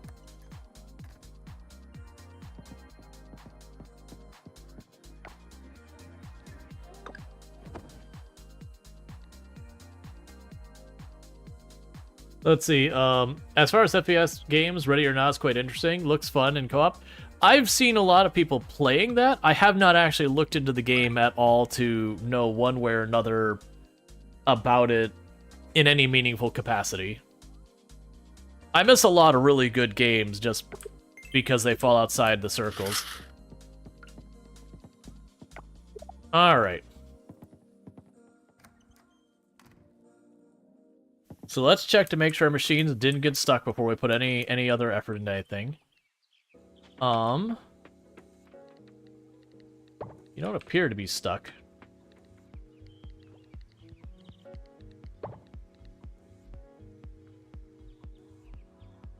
Yeah, now they're moving. All I have to do is see any of the gauges move at all, and then you know they're not stuck. Because if they're stuck, everything will stop moving entirely. Got you. So you're still making the coal. You've got the gold bars queued up. Because if they were stuck, it's going to reload the day real quick before we did anything meaningful. Alright, so we've got all that. Not too worried about that battery right this second. Yeah, so it's late enough in the season, because it's winter and all the crops take forever to grow in the winter, that those ones that they've run out of seeds, it just doesn't matter.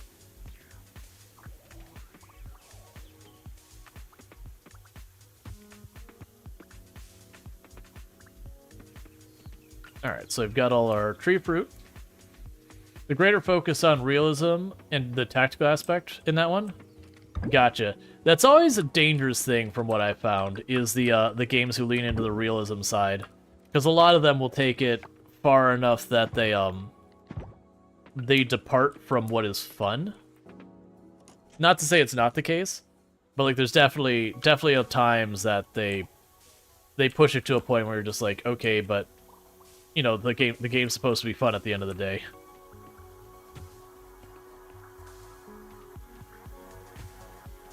Alright.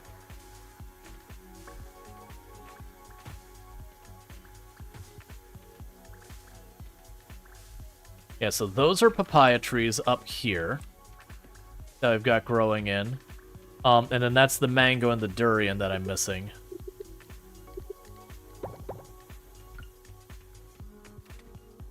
Let's see. As far as extraction shooters goes, you watch some play Hunt Showdown. It looks fun, but you never played it yourself. I haven't played Hunt Showdown either. I don't own it. I used to play a decent amount of Escape from Tarkov, but it was many versions ago. And that boiled down to, while I enjoy the game and whatnot, it was just one of those things that the amount of cheating, and honestly just being tired of doing the same beginning reset missions again and again, I just had no interest in doing those early missions again. But that was the reason why I was kind of interested in the PvE side, is I didn't have to worry about it resetting every time. I didn't have to worry about people cheating. I didn't have to worry about people being boring and just... Hush. I didn't have to worry about people just camping extraction and those kind of things.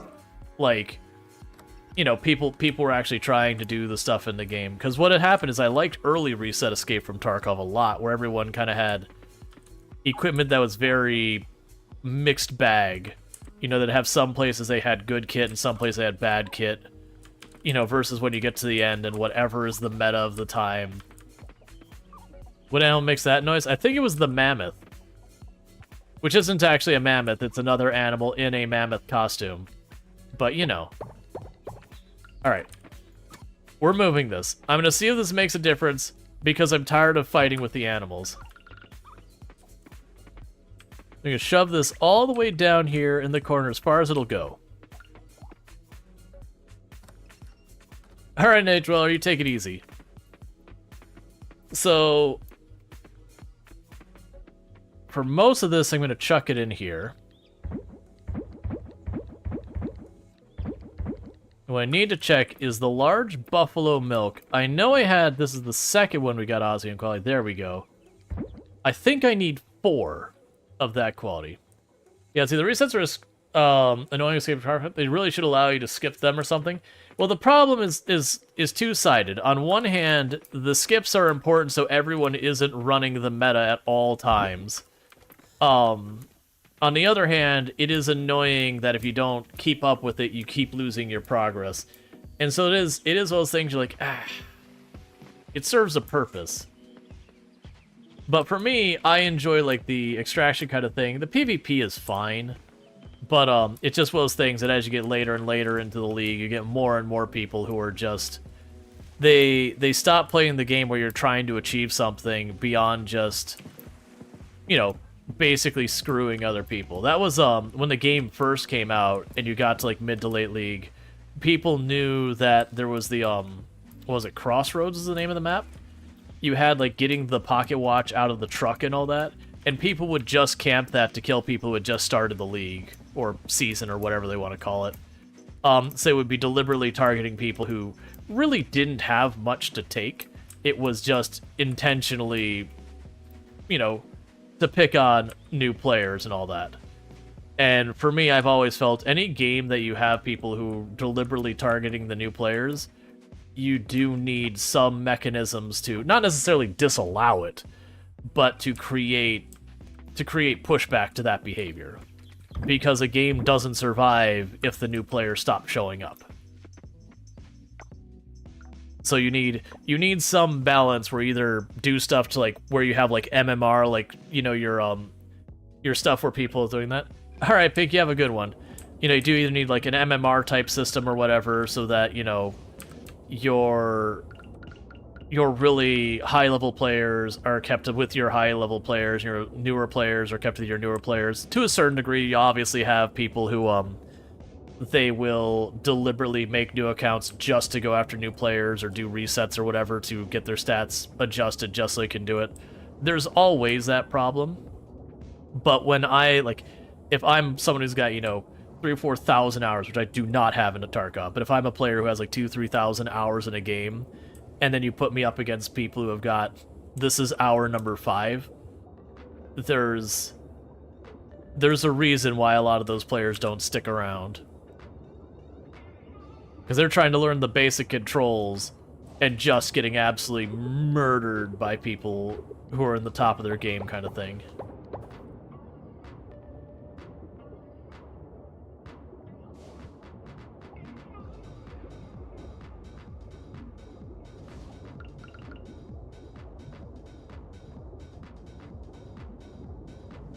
Okay. And there's a lot of different strategies for dealing with it. Like I said, for some games they use like an MMR system or some type of scoring system, whether it's, you know, oh, this person's in the silver or the whatever category. There's all sorts of different strategies for tackling it, and they all have their pros and cons. They all have their things that work well and things that, you know, make them have their own difficulties. It's always a juggle. So we didn't get any of the stuff we needed for today. That's fine. We'll just sell what we've got here. All of that's still progress. We can pop in here because I actually got some more Murex.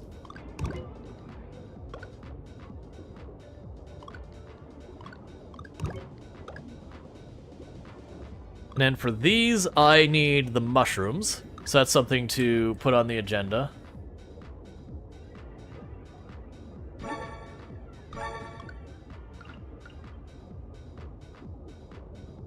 Thought we had a spot that cleared up. No. That's fine. For right now, we'll throw these seeds in here, and we'll get them planted when we get the next thing. All right.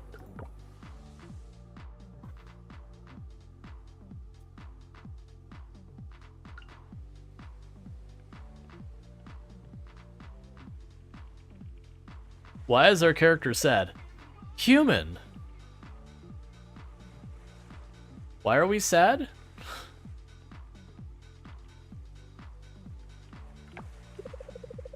Is it me? Or it feels like I've been seeing you around a lot lately. Oh, you look sad. What's going on? I just slayed monsters. Could use some encouragement. Tired. Farming is tiring. This is probably more realistic. It really is. With a farm that big, I'm surprised you could do it all by yourself. It's impressive.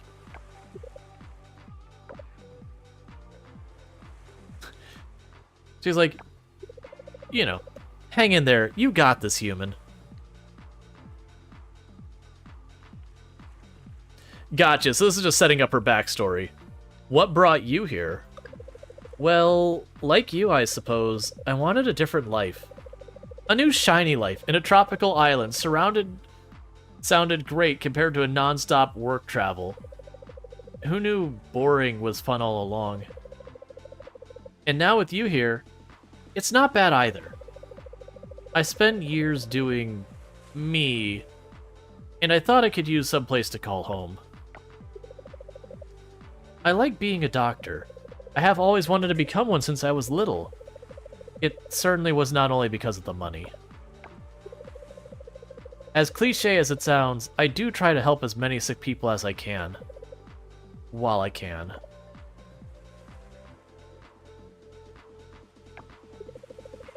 When I was about 6 or 7 years old, my cousin died in my hands. That's not good. Yuri, help emergency. Gotta go.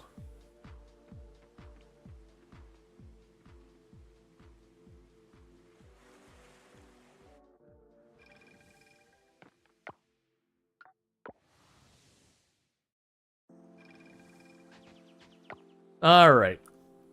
We still have time to run up here and pop our coffers. Yeah, so very, very clearly there's trauma. That, Yuri lost a loved one, witnessed it, and that led to going doctoring.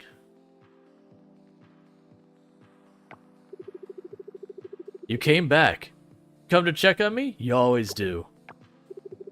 Did I ever tell you how much I appreciate that, human? You don't need to. So you feel it too, then? I always feel like I can talk to you, human. No matter what's going on in my life, you're there offering support. Everything from checking in on the weather to my struggles with the Iron Eye Hammer, you're there for me. I just want you to know that I've noticed you. And I want you to know that I'm here for you too, for anything. Well, did you know that farming is really tiring? You may not have heard of that as someone who also does very physical work. Heck, you can't just drop... I mean, to be fair, we came to her that we're like, man, like, this is really grinding me down, and, like, you know, what brought you here? And, you know, she was like, hey, like, I came here because I was traveling the world trying to be the best doctor I could be, and just needed someplace to call home. And that led us to asking her why she became a doctor. And she was like, yeah, I lost someone. It's like, that'd do it. Feeling helpless while you lose others. That'll be like, no, I shouldn't be helpless. I should be able to help. I can see that thread. It makes sense. You played PlanetSide 2 quite a bit and you enjoyed it, but then people started cheating and you just moved on. The developers were only adding microtransaction, which is fine because the game was free. When you came back 100 years later, the game seemed dead. Yeah, no, I played PlanetSide 2 as well in the past, and the ad, I just noticed, I was going to delay the ads and I missed it.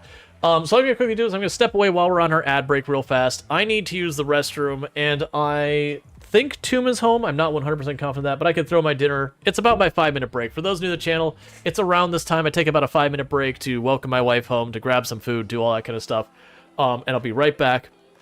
It's my one big break for the stream, so I'm going to go ahead and do that. Like I said, around 5 minutes, but I'll be back. So thank you again for tuning in.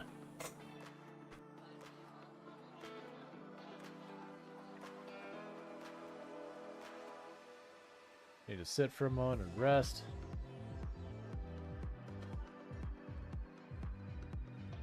Drop the backpack, do some exercises. I was saying, it's going to get curious late game. Is when I get to the point that our passive maxed out, there's gonna be a lot of times where it's like, well, what do I do now? Like, we can't keep fighting. It's too late, too dark to do that safely. I guess we just stand by our tent and fast forward. This is gonna be a fiasco.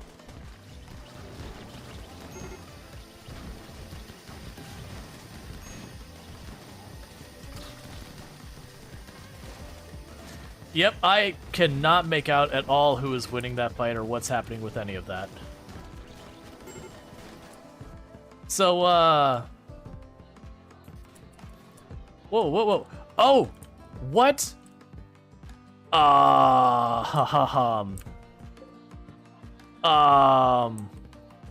Retreat back here? We're probably dead here. Reverse kill box, question mark? No, because they're just gonna come in from the side.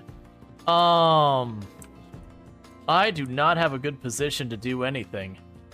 I didn't even see them drop over here. That is so many. And they are all rocking guns. Just kind of the mental image of this person. They're in the zombie apocalypse. They're walking around with a machete. They got this giant backpack they're holding on their side. And just every couple minutes, they're just reaching in there, grabbing like a fish fillet just right out of there, just shoving it in their mouth, going right back to fighting. Just, it's a weird view in my mind.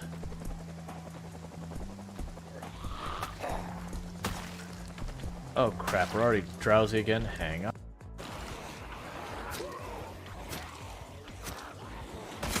Alright. Come by for another pass. Plus, with their performance getting a little pokey, this is probably helping us keep the performance from getting too terrible.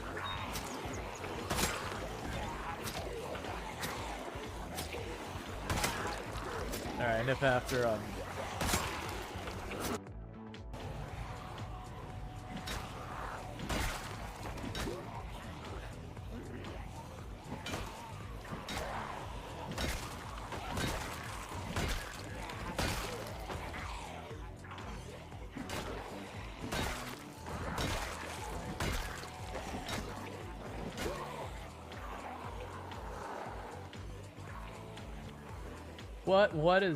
What is that?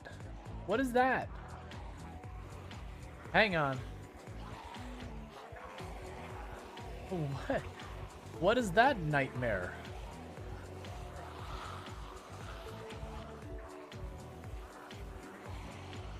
Like, the helicopter didn't bring that much. No, I get that's from the trap, but it's the sheer number that's like, what? What?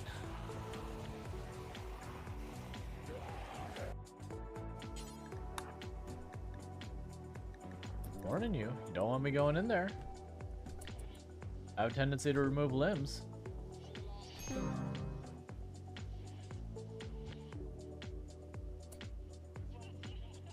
Huh. Oh, you once again cleanly cut someone's head off. Well.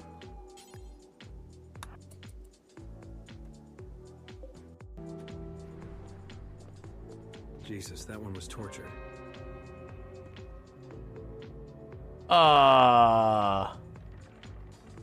We'll deal with that in a minute. Yeah, you know, it'd be awfully... Alright, you know what?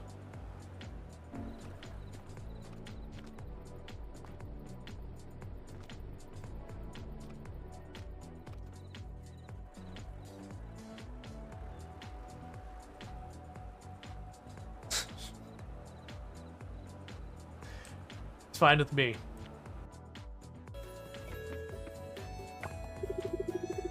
Mr. Theo is good at singing. I want to be like him when I grow up. What do you want to be when you grow up? Sir, that is a question that creates an existential crisis I am not prepared to fight. Duplicants have died. Hank starved. That's not what I wanted. Hank deserved better. So Pank was our construction person. Well, the good news is last I checked, I already had some gravestones made. Where were we putting the gravestones over here? Yeah, I had a spare gravestone already made for Pank. Not for Pank specifically, but, you know, just in general.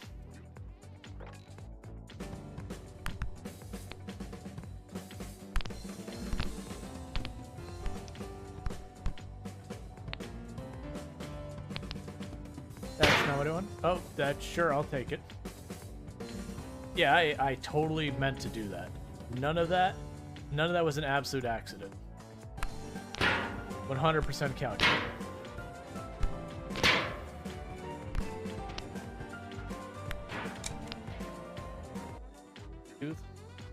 But I could absolutely put myself in a hurt locker with how much spicy I'm into. Like, one of my favorite flavors is habanero.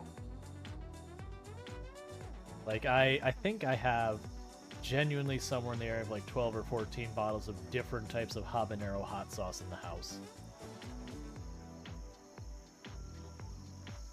I don't have a problem, you have a problem. I can quit anytime I pack. The only thing I can do is get multiple. Which we will.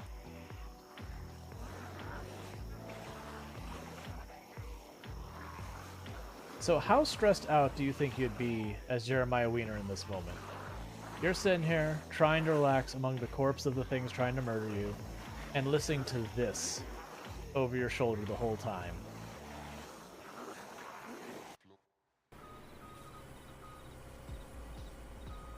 Okay, and I am back. Alright, train.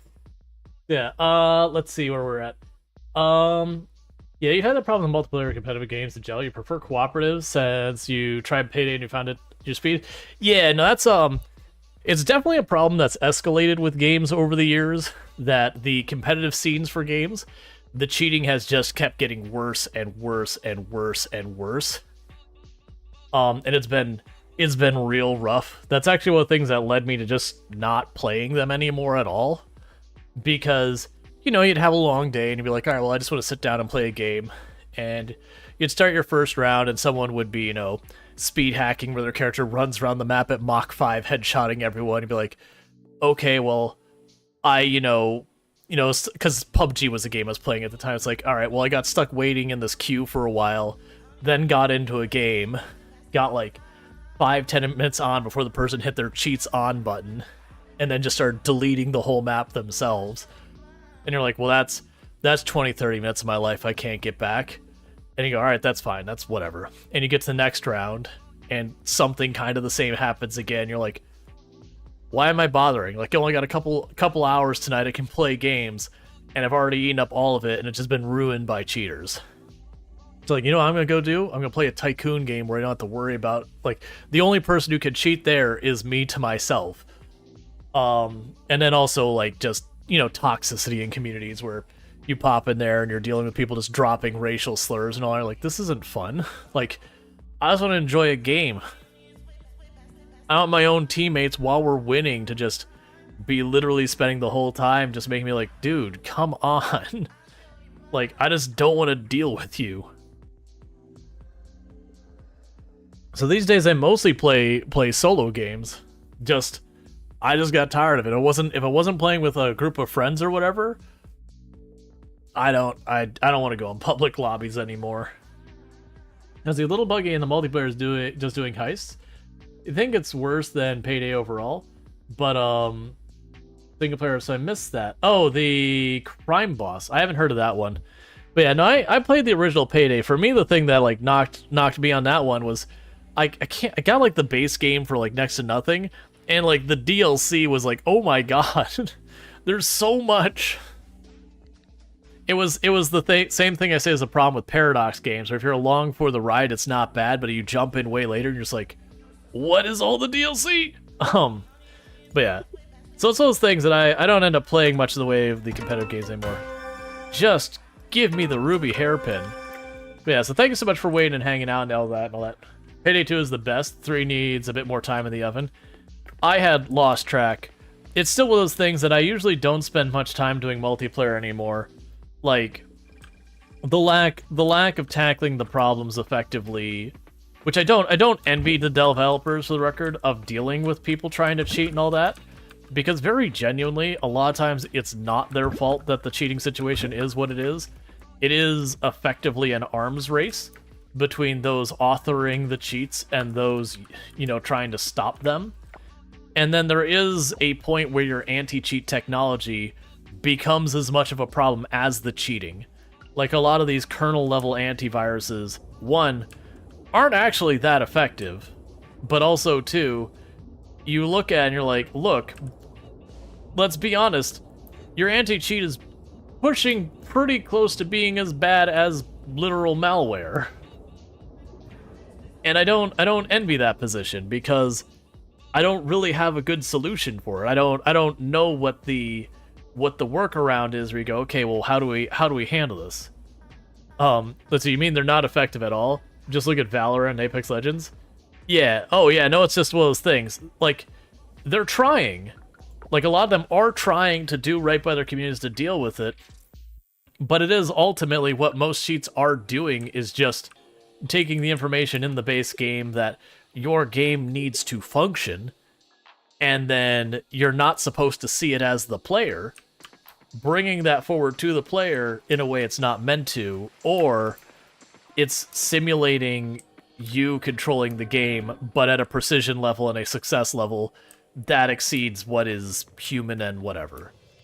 And so some of them are very easy to detect, and some of them are extraordinarily difficult to detect. And then also like all the side effects from it. What was it? There was one of them that if you had virtual machine software installed on your computer, it would flag it and it would treat you as if you had cheated. Not if it was running, not if it was doing anything, just it being installed on your hard drive.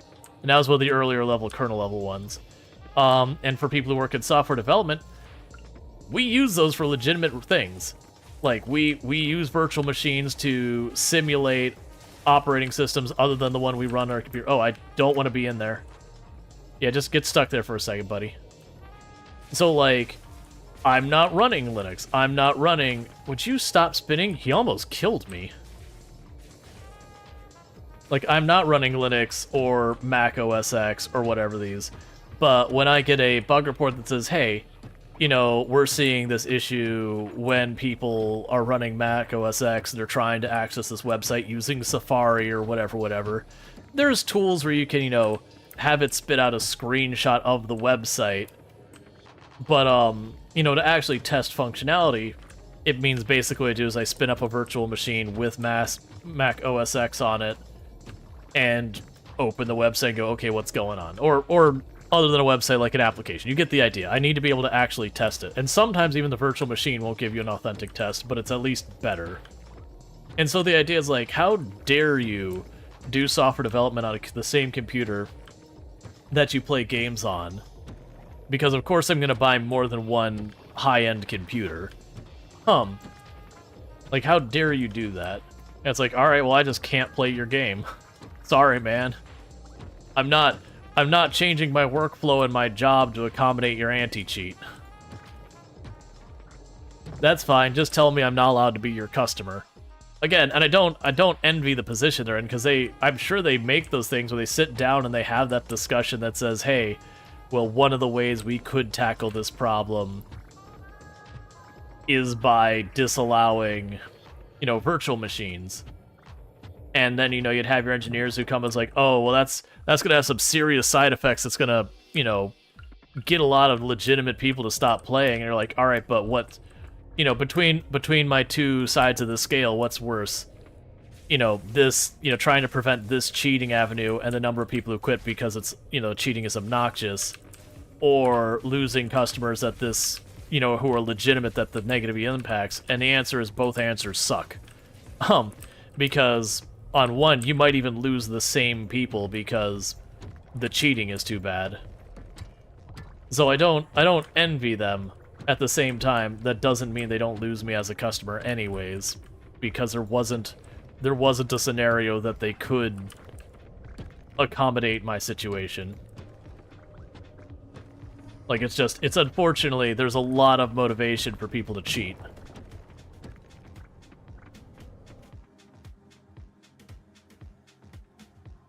It is interesting to read the people legitimately trying to tackle, you know, the building up of cheating and all the things they're trying and what hasn't worked, and, you know, once they solve one problem, where the next thing moves. And it's the same thing that happens with, like, malware. So not even cheating, but like straight up people trying to, you know, hack computers, that kind of thing.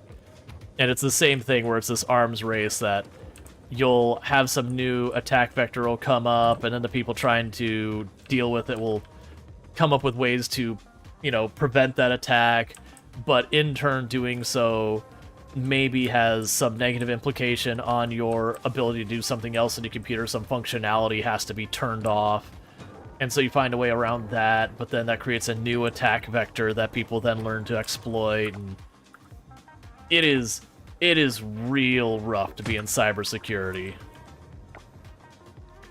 Which is part of the fun. It is a very involved job that is always moving, always changing.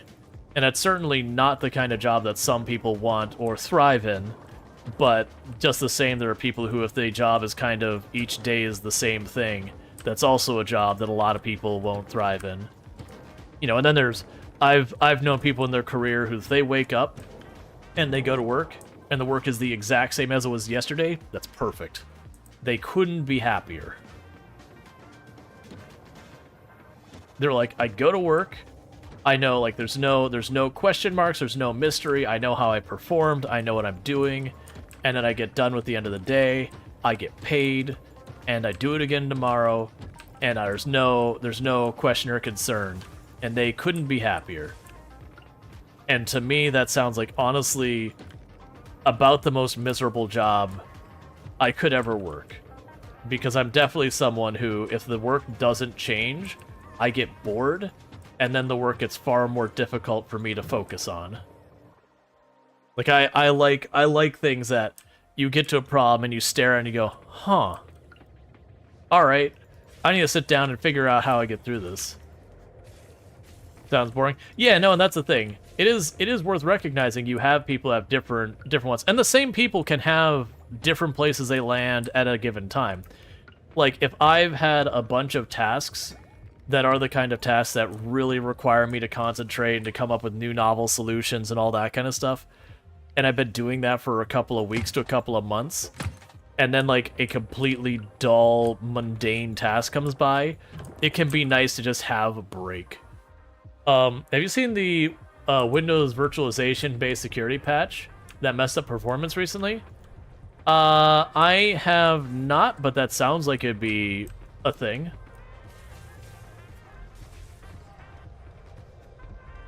Because, like, that's where we start getting to, like, the real edge cases where people are coming up with some new novel attack vectors, is like hitting virtualization, hitting, you know, where processors are, you know, offloading stuff to streamline it.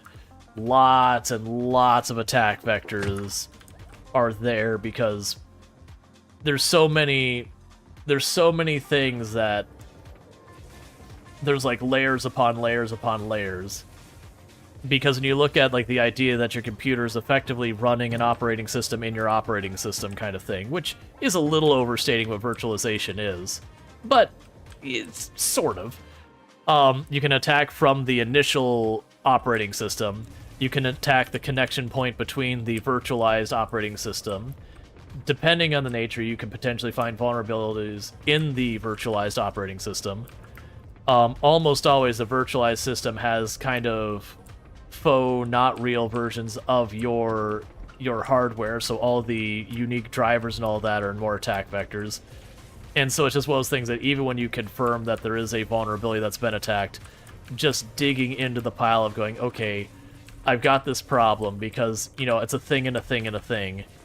Where, like, how do I not break what I've got, but identify and fix this vector? Because some of them are always, like, really tough stuff with just how the things talk to each other. And you're like, well, they still have to talk to each other. And so I can't just close the door on this. But I don't know how to, like, how do I accommodate this need without losing all of it? Yeah, see, the thing was previously, but now it's enabled by default, so it knows, which is a good thing. Gotcha.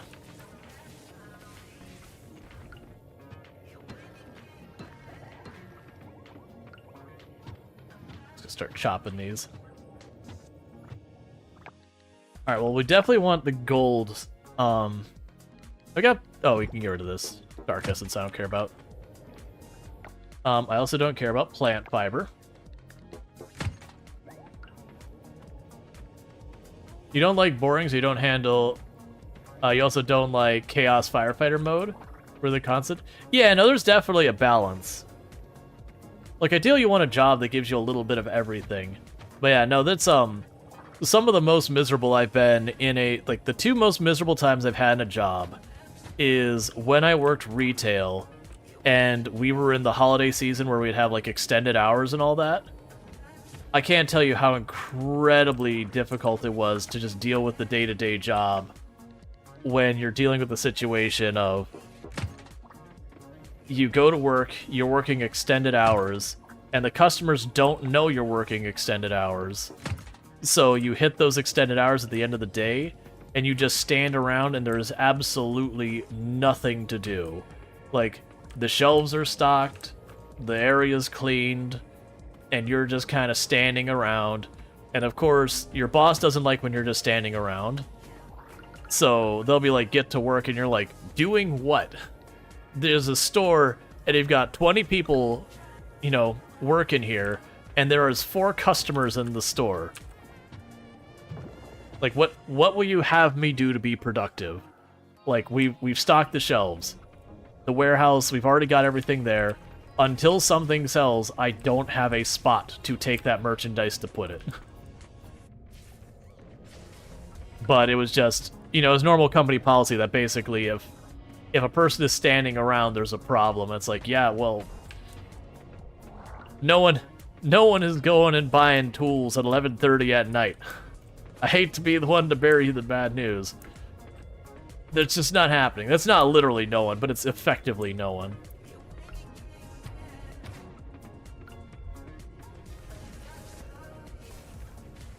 I think you're too... Maybe not. The other time was the most miserable, is I had a job that everything was like priority 1. It was literally everything was priority 1. And even stuff that had no reason to be stressful at all. Like, it was something, it's like, oh yeah, we should probably go to this page and upgrade the verbiage on it. You know, a absolute nothing burger of a task. It's like, no, this needs to happen now. Like, this is very important. And you're like, okay, it's not like legal verbiage where that might be the case. It's like, oh, we think we have a slightly better sales pitch than the current sales pitch kind of change. And they'd be like, no, we need you to drop everything and get this done. And you're like, I'm working on literally if we're going to be able to accept money in a couple of months in the payment processor's API updates. If you think that, like, how we describe a sales pitch is more important than can we accept money, me and you have a very different set of priorities.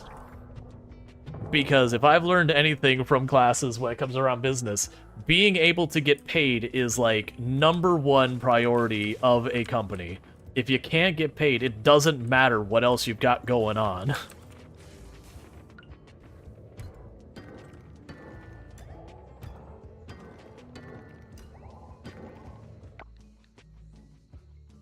Alright, so we got another print down there. We can get rid of the moss essence.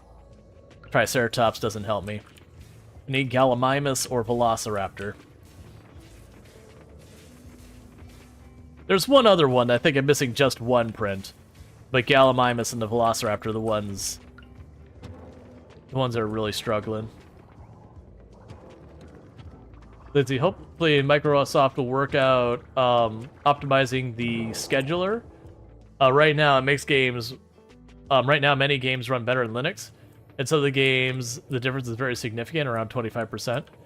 Yeah, and that was... I remember reading an article, and this would be going back a month or so, where they were looking at... I think it was that exact issue.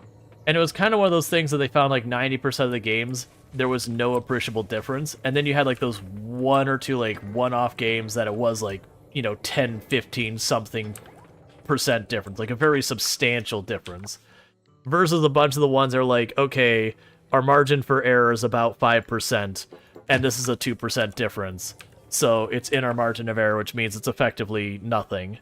But yeah, it was Cyberpunk 2077. There was like another game, they're like, it was, you know, 15-20%. Hey, Gallimimus, that's exactly what we're looking for.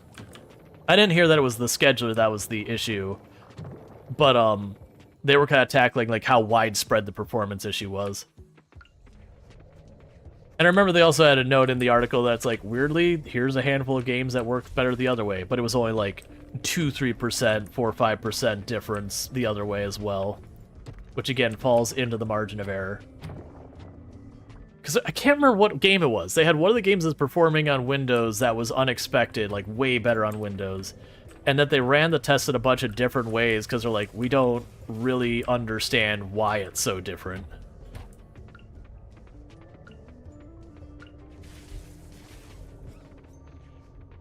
But it was mostly the other way, that there was like, again, a handful of games that it was very thing. Yeah, they have a big problem with Windows wasting resource of background tasks. Yeah.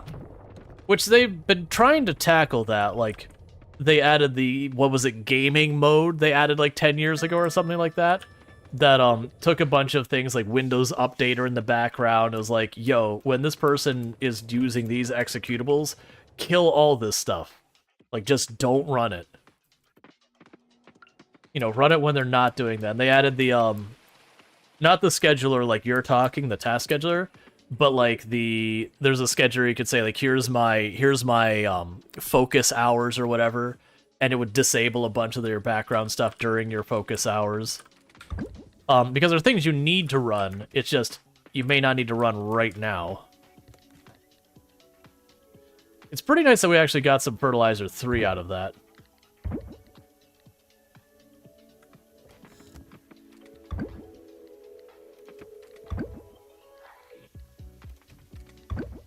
Okay. So I could drop off the fertilizer somewhere. Put in here.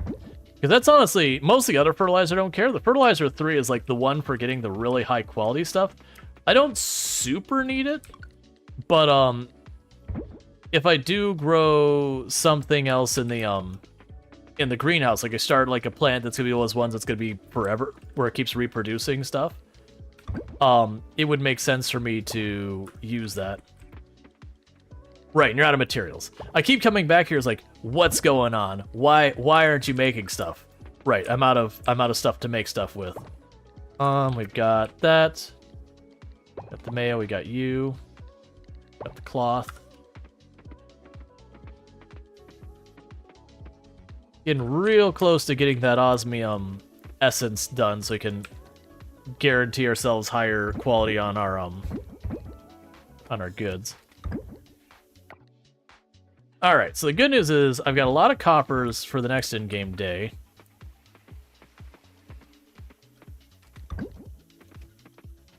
Which just gives me more chance of getting that ruby hairpin we're missing.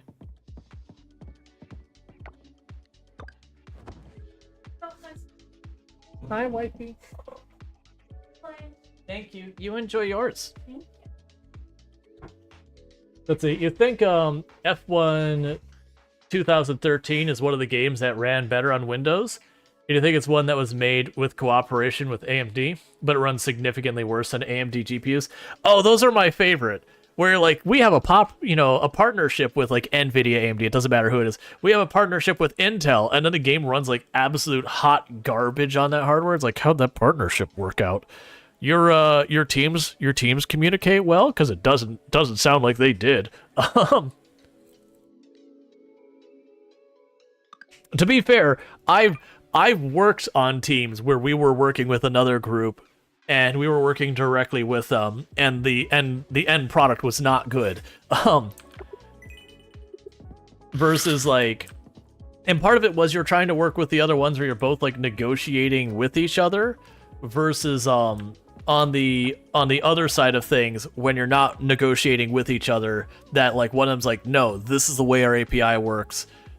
Tough. And it can be sometimes easier just be like someone setting here's where the rules are, and the other person just has to go with it. Can sometimes be easier than trying to hash it out. Dear human, please forgive me for such abrupt interruption to the end of our conversation yesterday. Duty calls, yada yada yada. Will you meet me tonight at the beach after work? You don't understand, Yuri, where you're like, you must work really hard. It's like, nah, I automate this stuff. We occasionally check on the animals. I automate the rest of it, Yuri. Alright, I didn't move this one, did I? Move. There we go. Auto collector. Give me this thing. We'll shove it as far in the corner as we can. Just that way, my hope is the animals won't be on top of it. Or when it doesn't run at all, it crashes, that's gold. Oh, I haven't had anything like... I mean, I've certainly made applications crash before, but as far as like working with something on stuff and it just doesn't work, the ones I've run into is I'll be developing something. This usually isn't a partnership kind of situation, but I'll be working with something and the company's documentation will be just god-awful. And you'll follow the documentation, but it's so far out of date. Like, it isn't even remotely correct. And so you're trying to implement it, and nothing is working. Because, you know, it's saying, hey, I need variables X, Y, Z in format, whatever, whatever. I accept data type, yada, yada, yada. And it's just wrong. And so you're trying to work with it, you're like, I don't know. Like, I just keep getting bad information back. I don't know what's going on. And then come to find out their documentation was just straight up hot garbage. You know, and then once you sit down, like, whether support people's like, oh yeah, we updated that. It's this, this, and this now, and you're like, oh great. And you get it knocked out in a matter of minutes. Because now you have the correct information you need to do your job. So definitely want to pop those coffers today. I'm really hoping we get that last of the... It's not sea lettuce, the thing I make with the sea lettuce.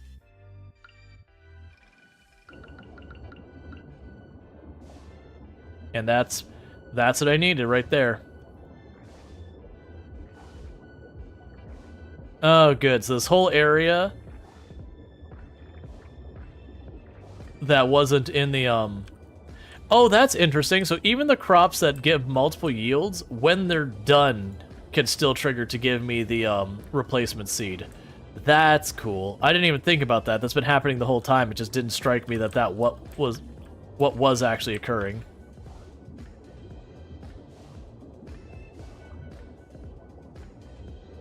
Okay, so we got a little spot over here that's not quite ready.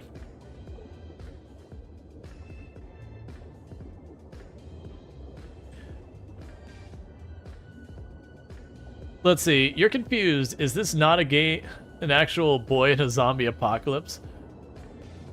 Where his dad is a cop? I'm sorry, what? Hey, Ultra, how's it going?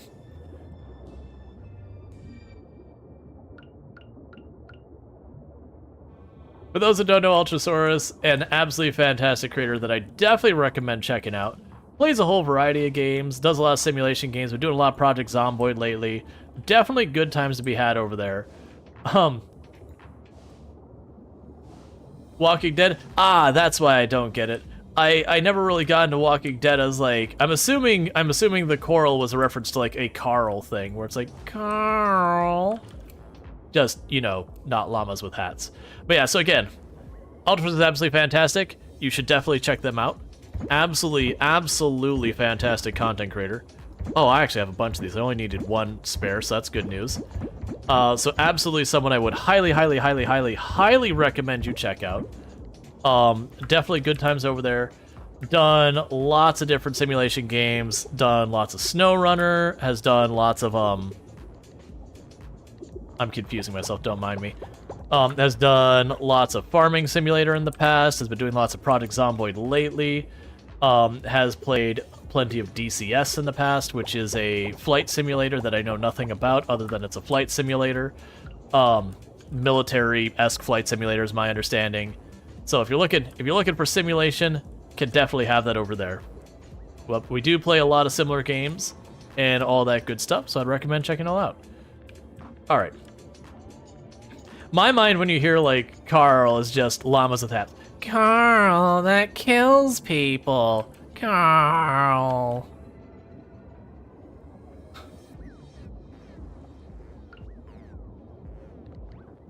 That is one going back ways. Alright, so that I need to keep for dropping off. We'll go ahead and grab these seeds.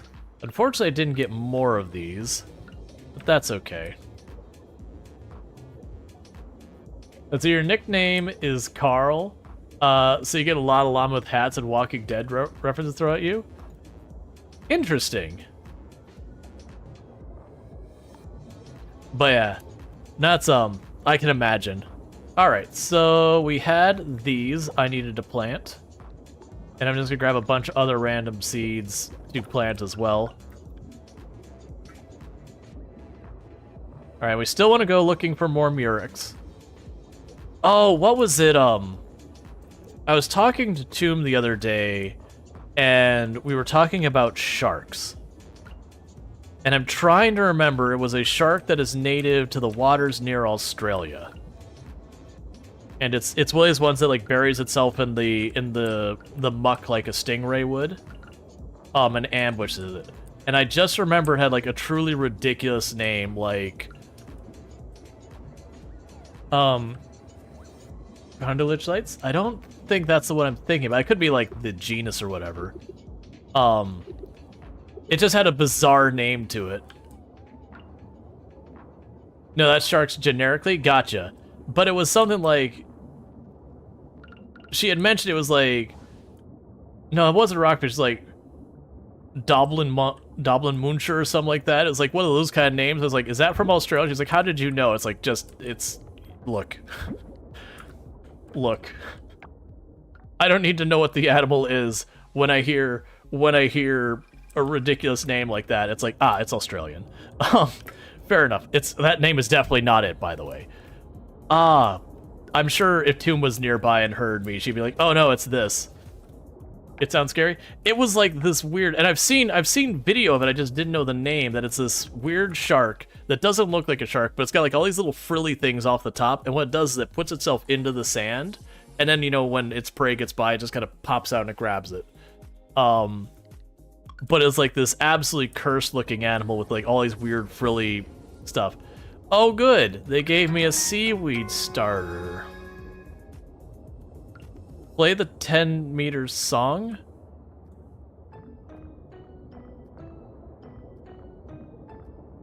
How do... Okay, so that's the order. So it's yellow, blue, that's a B. Boom. Boom. I didn't see which one green is. Alright. So it's boom, boom, boom. Oh no, it's not. Boom. Boom. Boom. Alright. That is not the cinematic I was expecting. We're apparently jamming with the sea turtles and the clownfish. And some form of unidentifiable dolphin or porpoise or something. And arrow crabs, and a sexy shrimp, and a blue lobster. Somewhere in the 20-meter depth. Are you 100% sure it's a shark? I could... Let me ask Toom. Let me ask Toom what its name is. I'll be right back.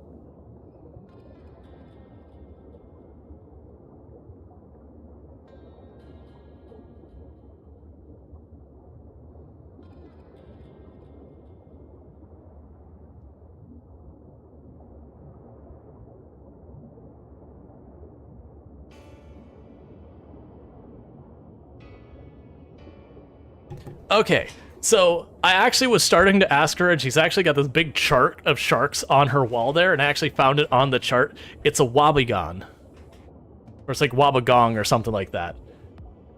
It's like wobblegong or wobbegong or something like that.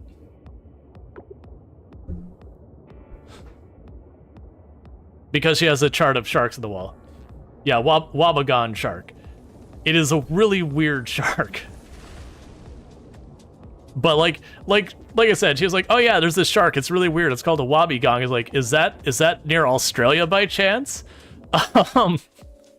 Is that near Australia? She's like, "Yeah." It's like, it sounds like it's near Australia. It's like, yeah, it's definitely near Australia. Can you share a link to chat? You'll have to give it to one of the mods. Wobbegong. You might have to have one of the mods share the link. I need to get it set up. I used to have it where I could permit people. It might honestly be work. You can get yeeted for science if you want. You can try. Cause, well actually, do you not have a VIP? How do you not have a VIP? How do you not have a VIP? How is this been allowed to happen? VIP Ultra Thoris. There we go. Because I was like, oh yeah, you've got a VIP. You should be able to post, like, we could see if you could post a link. And then I realized you didn't have one. I apologize. Does it not show up? Yeah, no, it's got the Twitch built-in link suppression thing, so it just does 3 asterisks. So it doesn't slap you out of chat or whatever. But it does prevent it from showing. It doesn't, but try again, it should work. Oh, now that they're no, I keep saying there. Now that she has VIP. Okay. Okay, it did show it that time. So VIP. So I'm assuming, just to clarify, Eunuch, that's because because Ultrasource is a VIP. VIP can post links. I just want to make sure I know who can and can't. Because I used to have a permit command for the bot when I had the bot handling it. But I did a human. All that work, all that effort, it's paid off. It's a thing of beauty. It's a very pink hammer. But there is one small problem. The most deadly shag carpet. Yeah, it does remind you a bit of shag carpet.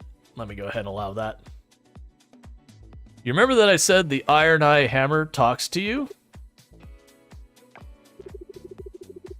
Hey, ain't you gonna introduce me? The problem is it won't stop talking. The name's Old Iron Eye. Kid, nice to meet ya. Come by to watch me forge? I love forging things. You might say I was made for it. Get it? Get it? That's my little joke. That's perfect for the person in town who's socially awkward, to have a hammer that constantly won't stop talking. That will definitely not make him want to chuck that hammer into the trash. I can only imagine, like, someone who just, like, wants their space and their tools start talking to them constantly. No, I don't want it. No. It's, friendly. Friendly is good. I was hoping for wise. I'm not really getting that out of him. It was the tainted Tavandium human. What else could it have been? It gave Iron Eye Hammer more of a personality than I expected. Hey, where I come from, it's called charm. Maybe I should have done more research. Let's not live in the past. I'm here, you're here, let's do this. I can't wait to, you know, smelt. Let's hop to a raft. This is the cursed Rimworld persona weapon? Yeah, like a weapon that whispers into your mind. You're just like, please shut up, weapon. I'm just trying to do my job. So, human, you, want to buy a hammer?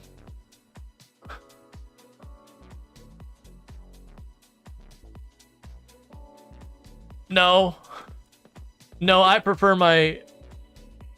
Oh, it's Saturday. You have short hours on Saturday. No, I don't want a hammer that talks to me, thank you. That, like, okay, you're literally banging in a piece of metal with the hammer, and the whole time it's talking to you. Just, I don't know, that'd be frustrating and distracting and weird. Witty Mitchie looks happy today. Oh! Ultra, if you haven't seen it, they added something new to this game you'll really like.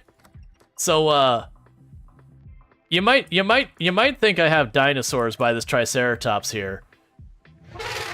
It's actually a llama. We have a llama wearing a Triceratops costume.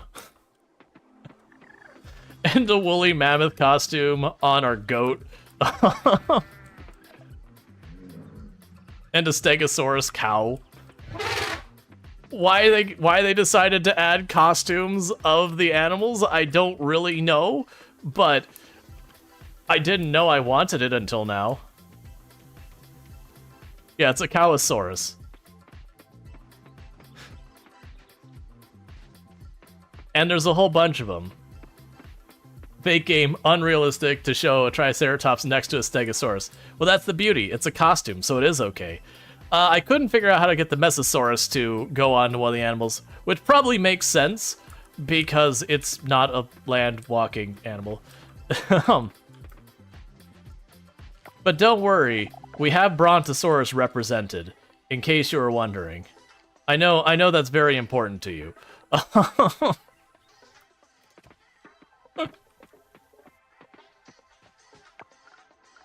Alright, so what the heck is our 20 meter depth one? To be fair, when you look at the fossils, they'll be like, what bone is this? It's a torso. That's not a bone. Please. And they have a trivia game, and one of them is to guess the fossils, and it's cursed, because the spine and the tail look like the exact same thing to me, and that's not me not knowing dinosaurs. It's because of the graphic that just doesn't give you enough. You see how it is. Biodegree here. Total dino nerd. The museum has a cool walkthrough time that actually divides up properly. Why did you knock over the pillar? What's your problem, man? Oh, blimey. I didn't expect company was just fixing this thing. But all hands and thumbs I am. No, you definitely don't have hands or thumb. Easy there, mate. You gotta be more careful. You make more work for the rest of us at this rate. Oh, this is fun. More parts to play with. What am I even looking at? This thing's not gonna work, Seal. It's all a bit of a waste if you ask me. What makes you say that? Well, you see, it's not just about patching it up.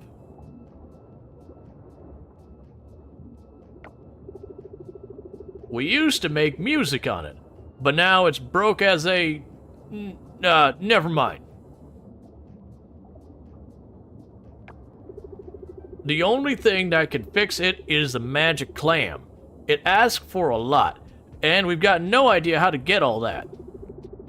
We'll probably never get it fixed.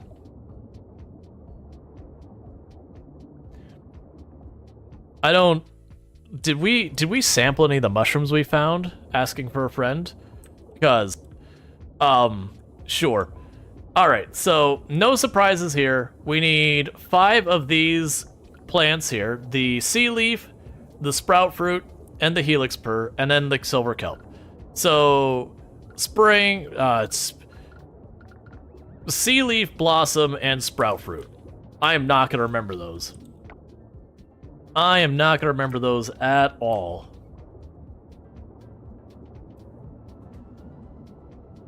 The good news is, I'm pretty sure I have seeds for all of those. Yeah, because I've got the helix there, I've got the sprout fruit, and it was the sea leaf. So the sea leaf I don't actually have where, I've got that just floating around. So let's, what will take me to get the sea leaf? Sea leaf, where are you? It's not that one. Spring sea leaf. So I need amber pen shells. And I'm pretty sure those are in the 10-meter deep water. If you find a mermaid, a crab, a fish, and a seagull looking for a fork singing Calypso tune, sampling the wrong sea cucumbers. You say that, but also the princess in this game is definitely Ariel. I don't care what it says. The princess in the game is definitely Ariel. She's like bristling to be out from under her parents. She is obsessed with human things and is definitely Ariel. All right, so we are looking for the amber pen shells that are up here. So if we go to the silver area, it should be immediately to our left and then our upright. We can go ahead and grab those. That'll let me plant more of the stuff I need for this. Because we are making non-real magical, magical sea plants that aren't real. We're definitely making GMO sea plants. That's what I'm gathering from this, is but we're making like real weird stuff. We're mashing together plant and animal and a bunch of stuff. So we are committing true atrocities of science, where we are mashing together living creatures of entirely different everythings and being like, that's cool, right, nature? And somehow it's working and not making something completely non-viable. We're not combining like chili peppers of various variety. We are combining sea urchin and seaweed and making some life form out of the combined DNA. Because that's how science works apparently now.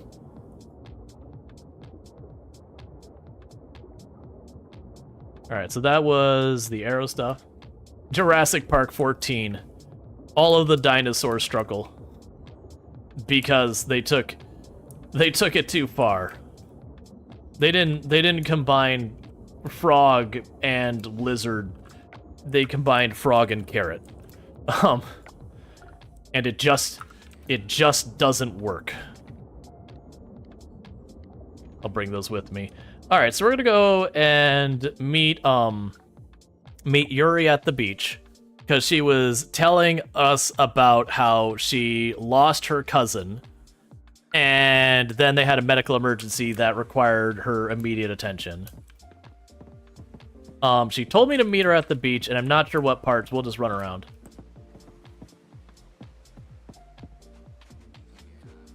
You would like to visit Cambrian Park, please?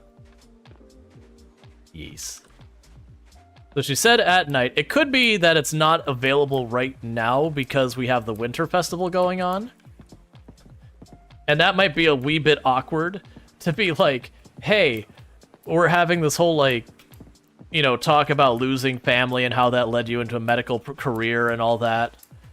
And let's just go ahead and do this while everyone's playing games nearby. It'll definitely not be weird. Little kids enjoying, like, Go Fish, and then also talking about trauma. Alright, if we don't trigger the cinematic over here, I'm just gonna assume it's not available today. It's probably just not available today because of the festival. A lot of stuff can't happen while a festival's going on because you would have weird breaks where you'd be like strolling through downtown and not seeing all the Halloween decorations on the Halloween day. And you get a little bit of that already, but it'd be a much worse version of it. Okay, so we've got those.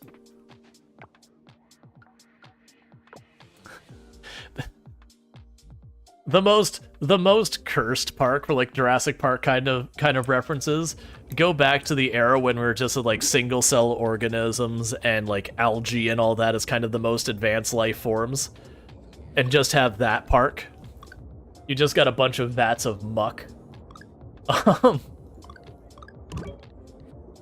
To the disappointment of every child in the area.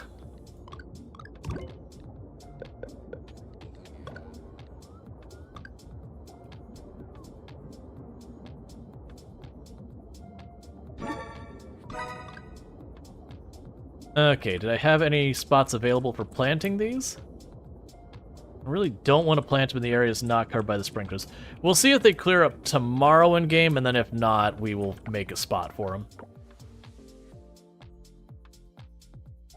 The disappointment children showing. I was like, oh, we're going to the park? We're going to see all the animals? Yeah, we're going to see all the animals.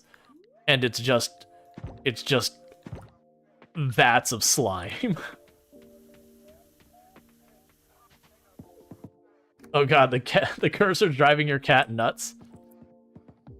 Which, if you didn't catch, you can get a whole range of different animals in this game as your pet. Okay, so we finished the Brontosaurus hologram. So that's good news. Honestly, where they've got like all the fossils and then they have the holograms over top of the fossils, is like, no, but really, the fossil's cooler. Hey, primordial goo is cool. I imagine it doesn't smell good. Merfolk, we've got new seeds available at the general store. Don't miss out. Cool. Alright, so let's get what we need for our holograms. I will need... Actually, let's wait until we finish... Let's do a lap to make sure our fruiting trees aren't ready. Okay, cool. So we don't have anything to pull up on the fruiting trees. We can ignore the animal's existence. I've got a machine that automatically pets them.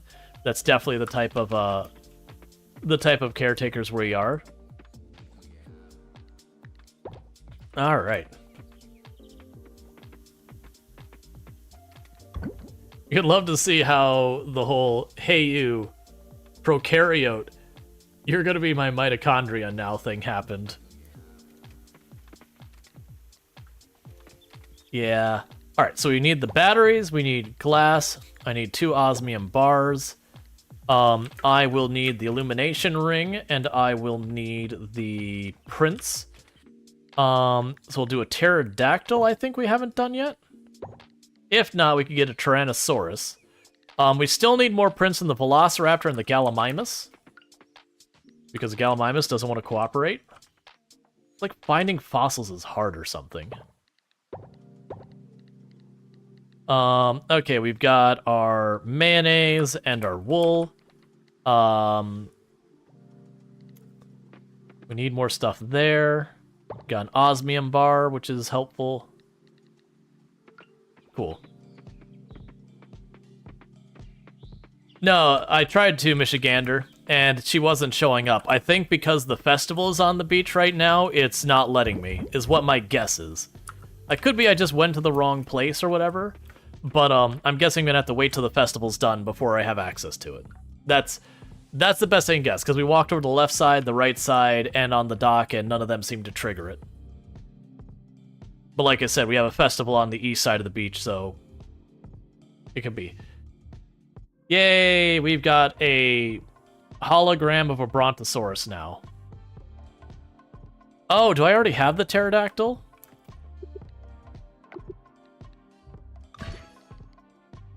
We already have the pterodactyl, so I need one of these ones. That's fine. We're just finding too many fossils. Because certainly some tiny little tropical island in the middle of nowhere is going to have dinosaurs from basically every single era present on them. Okay, so we need the Velociraptor still.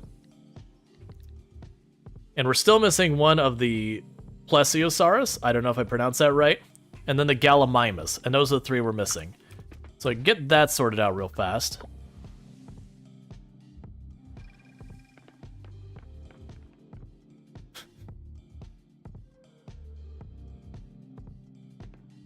Alright, so dinosaur hologram.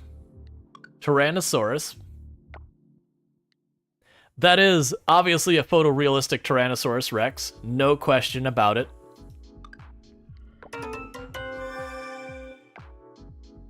To be fair, how cool of a museum would this be as a kid? To like run around and have like all these displays. In theory, these are holograms on top of the... Like, this is what's actually there, is the skeleton. Low-key, I like the skeleton more. But you know, getting all these holograms all over... This is a town of 20-something people. And they're like, our little museum will get an upgrade. This is a town of 20-something people. And this is the museum they have in the area. Where they've got that whole area dedicated to the dinosaurs. We've got this giant aquarium over here. We've got all this going on. You know, completely with a walkthrough tunnel and all that. And then this is just like the Founders Hall for all the people who donated to support the game. You can see your name on the appropriate thing if you did.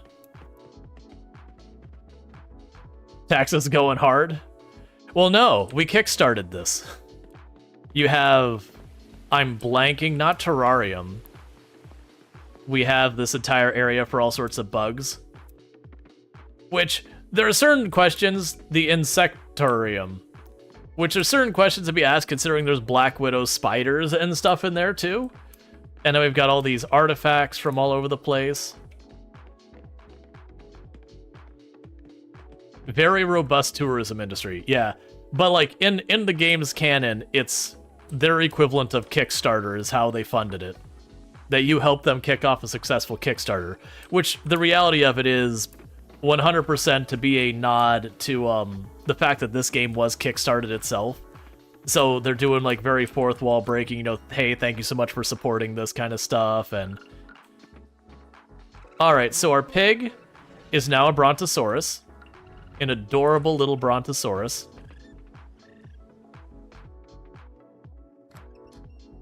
Because we can.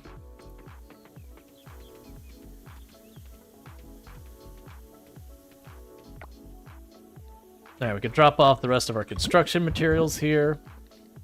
Okay. And we can not pop the coppers. Wait. You're closed today, aren't you? All right, so blacksmith's closed, so we can't pop our coffers looking for the ruby hairpin, so we will go under the sea.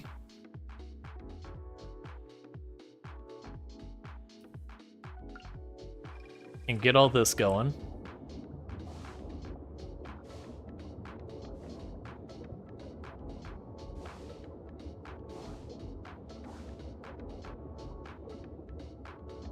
And, Ultra, are you streaming tonight? Yeah, because if you are, that's usually in about an hour. And if so, anything fun or exciting going on over there?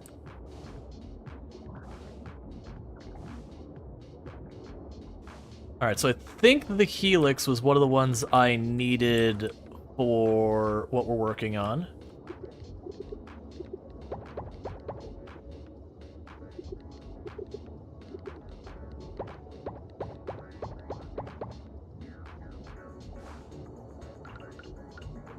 Alright.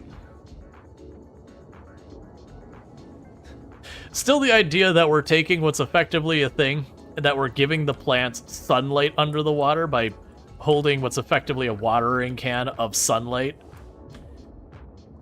It's definitely a real thing you should 100% accept at face value.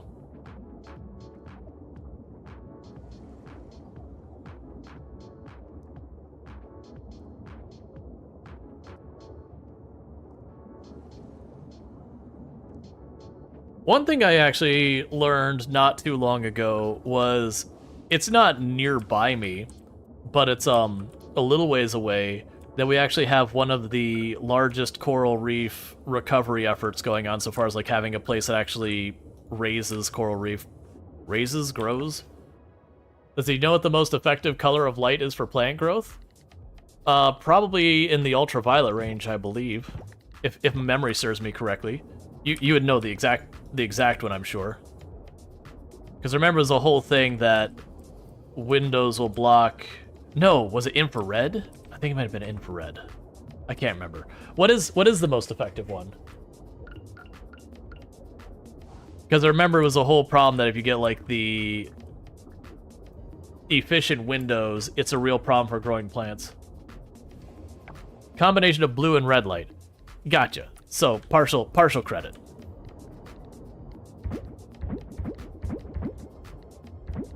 It's not any of these. We can just sell those.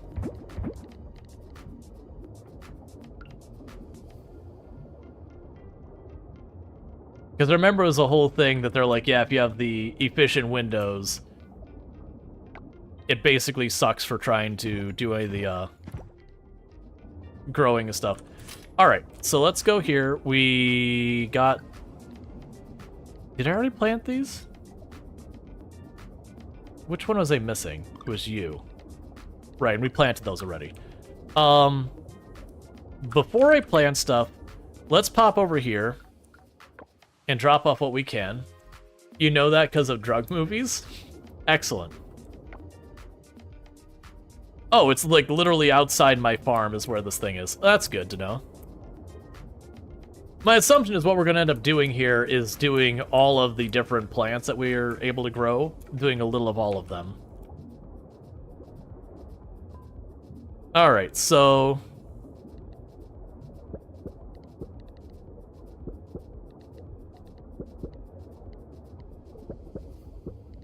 So I need the spring sea leaf, and then the silver kelp essence. And that should be all I need for that.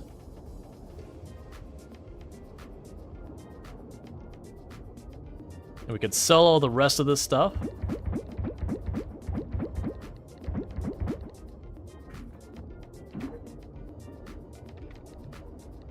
We don't have the sea leaf here, but we did just unlock new stuff at the store, so let's go ahead and go to the Merfolk store and buy ourselves some more seeds. See if we unlocked the sea leaf, because that would be convenient for right now.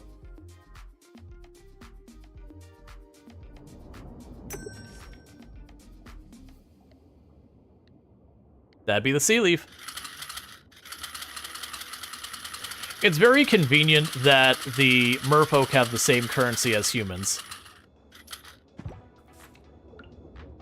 Basically, plants have two different photo systems, and each system independently produce energy, one utilizing red and the other utilizing blue. Both function at the max capacity to produce the most energy with both blue and red light. Gotcha. And I apologize if I missed it. I was curious, are you streaming tonight? And if so, like, you got something fun planned? Like, you may have answered, I may have lost it in the light color dialogue.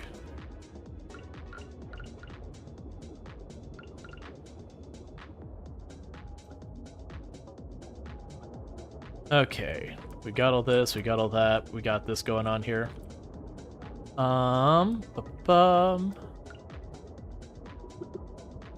Sorry, you missed that question, you didn't miss anything. Taking a break tonight? Went way too late last night, so you need to recover. You don't say. When I go to bed before, that's usually a bad sign. It's usually a bad sign because I have an absolutely cursed sleep schedule. Alright, so we got that done. Okay. So, evaluating what I need to be working on. We've got the next hologram going. We are running out of fossil prints that I can do. We have 3 left, of which is the Velociraptor, which I need 3 more prints to work on, the Plesiosaurus, which I need 1 more print, and the Gallimimus, which I need 3 more prints. So that sucks. I do have the last 3 rings I need for it, and I think we're good on materials. For the town upgrade, I'm going to need 15 gold bars so I can make the solar panels to get that done, and that should be done in like 2 days. So I think the answer is, first, we make sure we don't... Prints can be replicated? Okay, the downside is all of these things are busy. The good news is, these 2 are right about to be done. And then I can just chuck one and one the other, and then we can just duplicate stuff. Because it's definitely how it works in real life. I also realized I missed Lily's birthday. Archie's birthday is the 24th. I'm being really terrible about catching people's birthdays and all that. The good news is, because I've been duplicating these pink diamonds so much, I can go out of my way to... Who do I have the least hearts with? Most hearts, so least hearts. Antonio, you in town today? No. Wataru, you in town today? No. Wait, what? Where'd you go? Look, I want to buy your friendship. Let me do this. So you're not in town today. That's not helpful. Nina, you in town today? You are in the abandoned villa. All right. Work smart, not hard. Yep. Hey, Nina.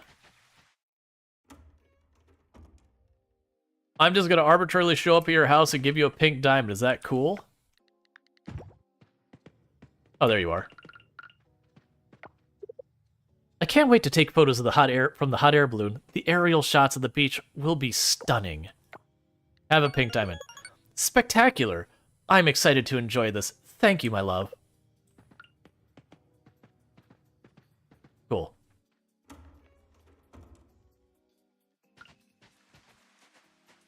And who was that? All our crop died. It's too cold, I think. yes, there is snow on the ground. Most crops will in fact die in those circumstances. Oh wow, is this really for me? Thank you so much. Oh, right, we can grab Murex on the beach. We should be at about the point where I should need more Murex. I'm still gonna catch just in case we're shy. Do townfolk get mad if you woo multiple people? So, I'm not aware of them having an equivalent scene to Stardew Valleys where if you romance everyone, you know, they all have an intervention. I don't think they get jealous, but I don't think you can, like, I think you can date multiple people at the same time, but you can't, like, you can't, like, date someone while you're married or whatever. I believe the game doesn't allow for that. I don't know, honestly. I've never tried. I do know you cannot marry multiple people, because mechanically the game wouldn't work. Alright, so let's see if we hang out up here, and we wait till it's nighttime, if we can pop by and say hi to Yuri. Because one nice thing about the game is, a lot of times it'll be like, hey, can you come by tomorrow? Hey, can you come by tonight? Those kind of things. The good news is, it's not like in real life where someone says, hey, can you come by the beach tonight? And if you don't show, people understandably get pretty pissed off at you. If you don't tell them that you're not going to show and all that. But, in the game, though, like, it's just basically telling you, hey, there's a cinematic, just come by, you know, that location some point in the future. Because otherwise I gotta worry about all those things where you'll have something that'll prevent you from being able to do that going on.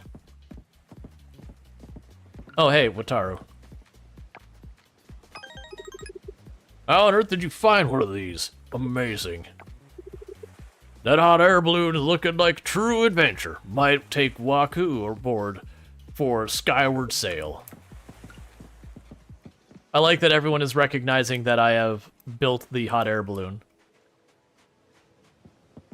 Yeah, so we're definitely in the nighttime frame, and we're running around the beach. Like I said, I'm guessing what's happened is because we have this event going on, that because there's Yuri right there, that, the cinematic with Yuri can't trigger right now. That's my assumption, is because both events would happen at the same place. Getting stuck on the terrain. Why is it so cursed? Alright. Yeah, so I'm guessing we just won't be able to, we won't be able to get the next hard event from Yuri until the festival ends, which I think today's the last day of the festival. So let's pop over here, drop off the random shells we picked up at the beach. Put away the pink diamonds. And since there's not a whole lot I could do on the bottom of the ocean right now, because I need more Murex, let's go to the savannah.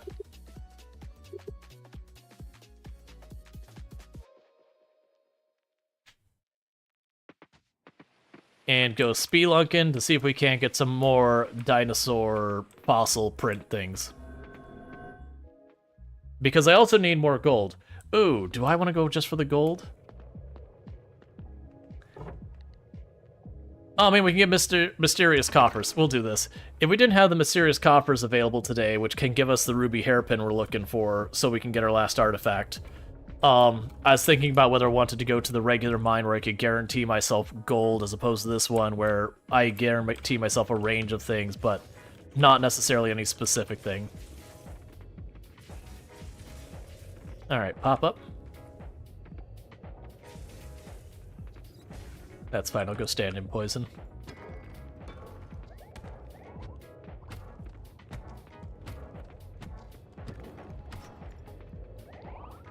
Cool. Alright, give me Gallimimus Prince. That's what I want. Gallimimus Prince.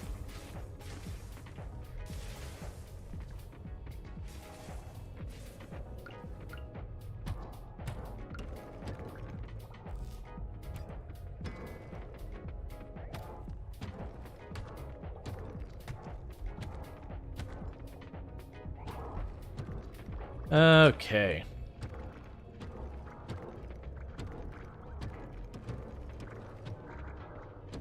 Getting tons of fossil nodes to get all of our fossils.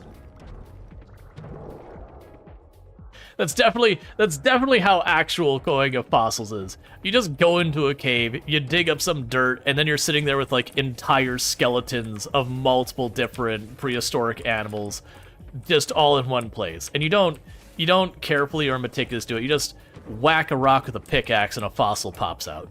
Definitely 100% accurate depiction of paleontology.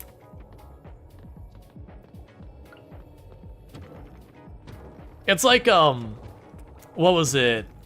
Expeditions, where you just drive over a hill and there's this like fully exposed, it was like a triceratops fossil that you find, and they're like, cool, man, here's your $4,500 or whatever it was. I'm like, I'm sorry, if I'm finding a complete triceratops fossil in pristine condition, you're paying me a lot more than $4,500. That is way more than $4,500 you're paying me for that find.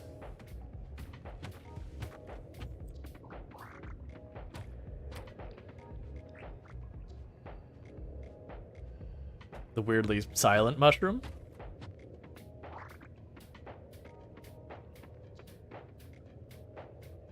Add 4 or 5 more zeros. Yeah, it's like we're getting into at least like, I may not be the one selling it, but my cut is at least going to be in the hundreds of thousands. Like, that is a full fossil. You're talking millions and millions of dollars there.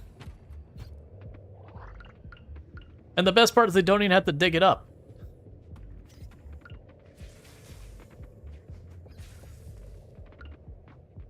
Like, don't get me wrong, it was game logic where if they suddenly handed you $450 million or $450,000, you know, you could buy whatever vehicle you needed. But still, it was just what we did. That no, actually, was it even that much? I think it was like $1,500. That you're just staring at that. It's like, I'm sorry, did I just get screwed here? Because I feel like I just got screwed here.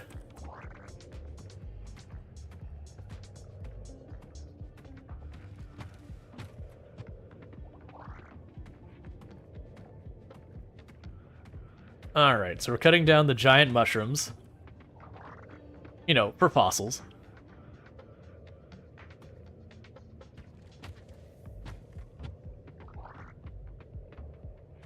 Fish people probably don't, because they don't have any feelings, as we all know. No, you haven't heard about the sea kittens? They're being rebranded. I need to leave that alone. Forget I mentioned that. That's gonna open a can of worms that I would like to kindly put those worms right back in that can. It works, it'll be fine. Just gotta really push them in there.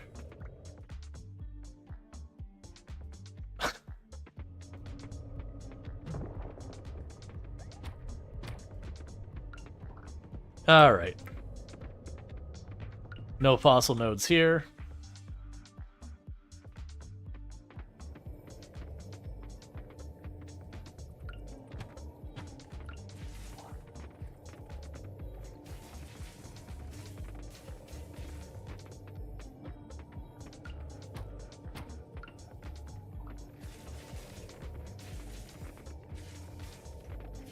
I'm not seeing any fossil nodes or geode nodes, which is disappointing.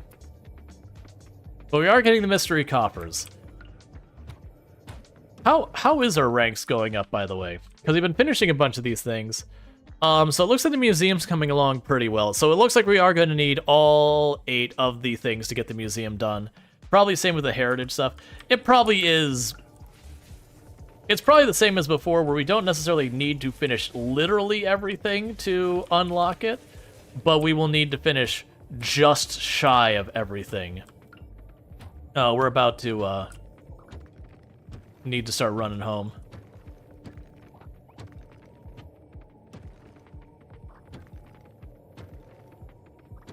I'm hoping for the last second fossil print.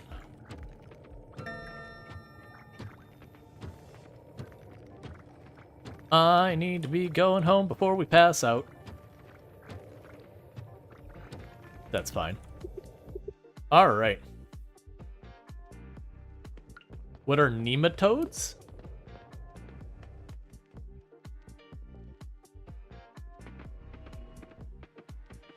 I'm assuming that's a pun that I'm just missing. Oh, nematodes are worms. Gotcha. Itty bitty ones. Okay.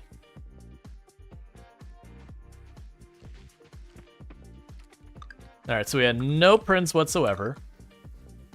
We could run over here. I did get a couple gold bars worth of materials. Not as much as I would have liked. It's 3 gold bars, but I think that'll be enough. Alright.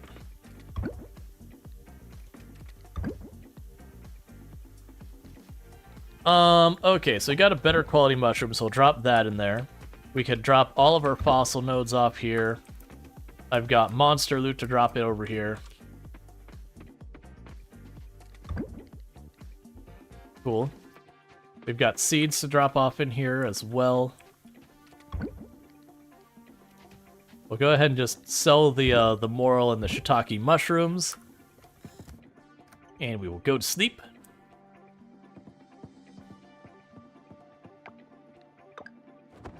Alright, so the good news is... Okay, so we got 2 days till the Tyrannosaurus hologram is done, and 4 days till the rec center is done. We gained a bit of relationship with Wataru. We got a little bit of money. And we're getting pretty close to the end of winter. How am I doing on time, by the way? Okay. Because when we hit spring, I believe we'll be able to finish the last of the things we need for the mural for the fruit part. Merfolk, we got new seeds available in the general store. Don't miss out. Janu. And for those who didn't catch, every time I sell one of those plants that are underwater 50 times, I then can just buy the seeds versus have to do the like weird crafting thing where I make seeds.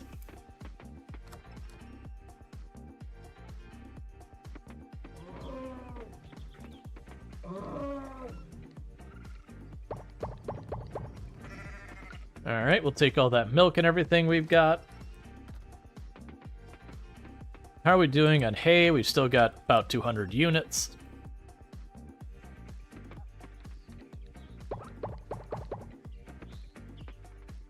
Alright, let's make sure our machines are still running because they do jam sometimes. Just, it's a bug. So all I have to look is at any one of these that their gauge moves at all.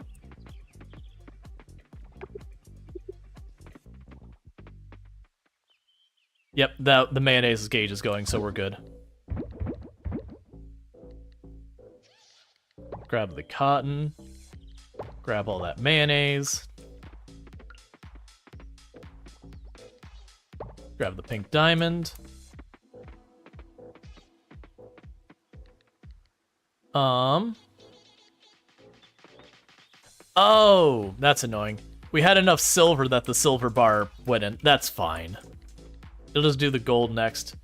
Yes, we're still making a whole bunch of stuff with that. I'll probably just empty that out soon. I'd really... Oh, there we go. We finally got that last osmium that we needed.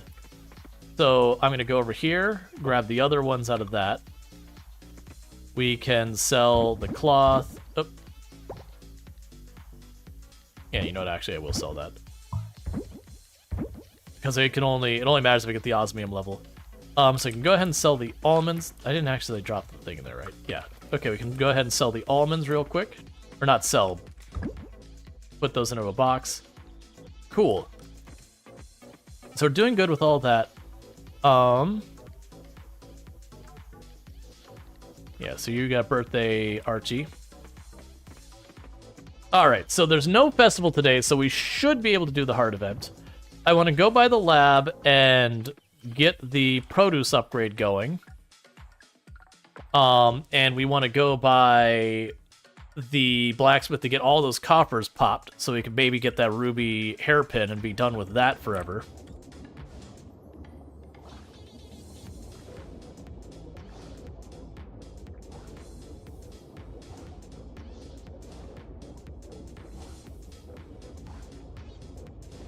Okay, and that's the spring sea leaf that we needed. I believe... No, was it the spring sea leaf that I needed? I don't remember now. We'll find out here in a minute. I'm going to try and drop it off, and if it's not what I need, then we'll get what I need.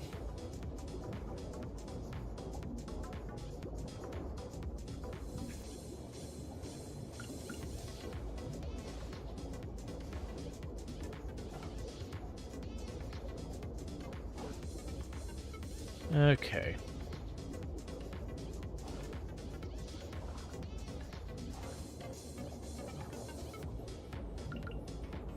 We've got a lot of these are getting done, which is good news.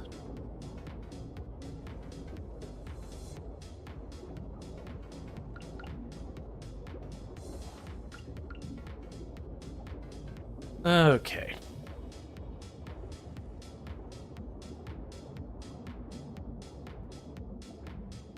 Yeah, so getting the last of the things that aren't under my sprinklers knocked out, so I no longer have to come down here and water these every day. I'll just pop down, harvest, and be good.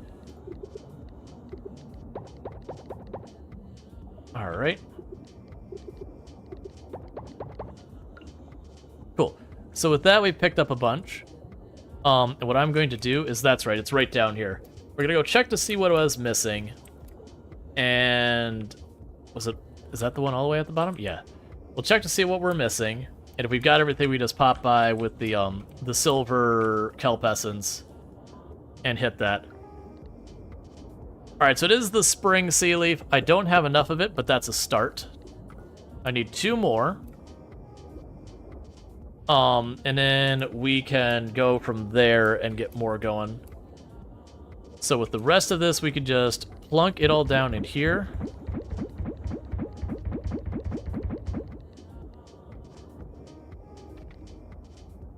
You don't have the seeds for that. We may have unlocked the sea leaf seeds.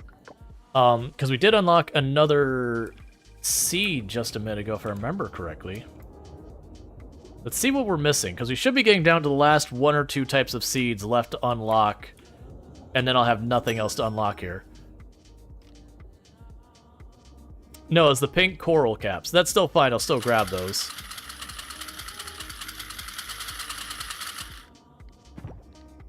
You have some in your chest? Yeah, we already got the spring sea leaf seeds, so we're good there. So yeah, so we're missing the bluebell blossom seeds, the marine thorn blossom seeds, and the sea spud seeds. And then the blue coal seeds. So we're almost done with all the seeds. So I can go ahead and plant a bunch of this.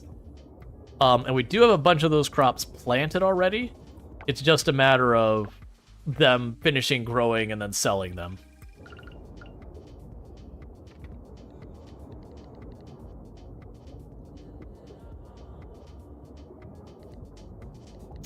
I'm not seeing those ones in the chest. I had all the other ones. I probably already planted all of these is what happened, which is fine. So let's go grab those seeds real fast because I'm low. I probably have literally thrown them on one of the sprinklers or whatever. So they auto-planned, I've just forgotten about it. Where are you at? Right here.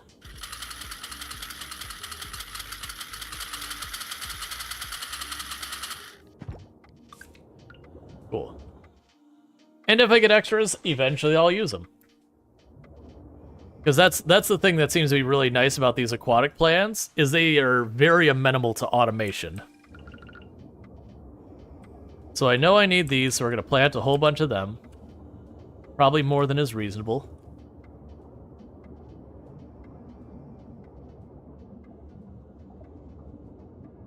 And just as a thing to make sure I got some of these going as well. Yeah, so you're out of range. And all of those are out of range. Got another spot over here.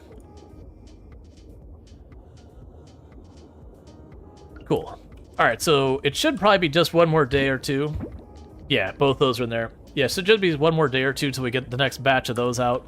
And then once I have that, we'll be good. So let's go to the lab. Because at the lab, I can go ahead and get the feed for the animals to be of a higher quality. Maximum quality, in fact. And that'll be one of the last things I could do at the lab, period. Because that's way overdue. Alright, so all our quality is maxed out, which would make it way easier for us to get the last things I'm missing for that part of the mural. So the parts of the mural is I've got the fruits and all that we've got going on. That is already queued up. We're basically waiting for it to finish growing.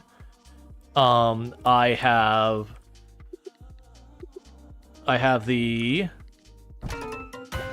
Come on, ruby hairpin. All three of those were the same thing. Boo, game. But, so I've got... So the murals, we've got the 2 recipes, the fruit we've got to get done, and then there was whatever the last one I'm blanking on. Let's have to remind ourselves what it was.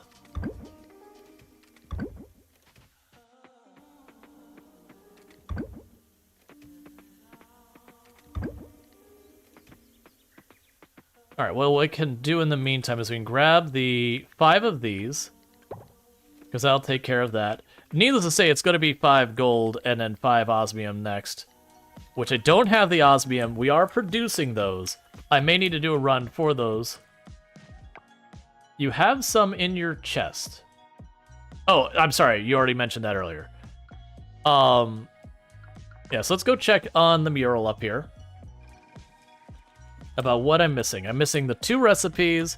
I'm missing the stuff going on with the fruit. And then there was... Oh, and then it's all the animal products. Which the animal products, that's what I just did there. Which the only catch with that is then I'm going to need to produce the cheese wheels and age the cheese wheels. And that's just going to take time. There's really not a shortcut around that one. Then I should check the beach for the murex to keep that going, and we should also check what I need for the other 2. Because I'm pretty sure I need the mushrooms, I'm pretty sure I need the murex, and then there's going to be one... Oh, and the last one I need papaya. That's right. So I can't do anything about the papaya. We've already got that plant. We're just waiting for it to grow. So we can check this real fast. So I need to grow you, which is the murex. I need to grow you, which is the papaya that we're waiting on. And I need you, which is the purple sea urchins. Okay, so the purple sea urchins and the murex we could do something about right now. So we can go to the beach, check for murex. And then after that, we can dive for the purple sea urchins. And by then, it should be late enough that we can have Yuri share with a bunch of personal trauma that led her to becoming a doctor, and have a very feels bad man kind of moment. That also will be probably a feels good kind of moment that, you know, she is finding solace in sharing this with you and all that. It'll be an emotional moment. Way more emotional than Eva's story was, because Eva was just like, I got a goal I want to do. I'm working towards. I am lacking in the confidence about whether or not I succeed. Hey, look, I succeeded. Yeah. Which is just pretty straightforward. Not a big lot of roller coaster going on there. Versus Yuri, who's like, I watched my cousin die, and you're like, yo, hold up, wait a second. I was hoping it was gonna be one of those you wanted to help people kind of things. I wasn't expecting this heavy of a hit all at once. Well, we got a murex, singular. All right, so let's see. So foraging, ocean. I don't remember what the mushroom was for, so it's the purple urchins, of which I've got 1 up right there and 1 down left there. I'm not going to bother going out of my way for 2 of them. There's no mushroom. Why is there, like, nothing available right now? Okay. So with that, let's go ahead. Oh, right. I need to... Well, actually, no. We already dropped by there. I know we just went to the... No, let's not go to the savannah. We don't have that kind of time because we need to catch Yuri at the beach. But I have to wait till nighttime. So we're going to go ahead and grab a little gold real quick. And then we're going to go meet Yuri at the beach. And then finally, after all this time, we'll be able to get married.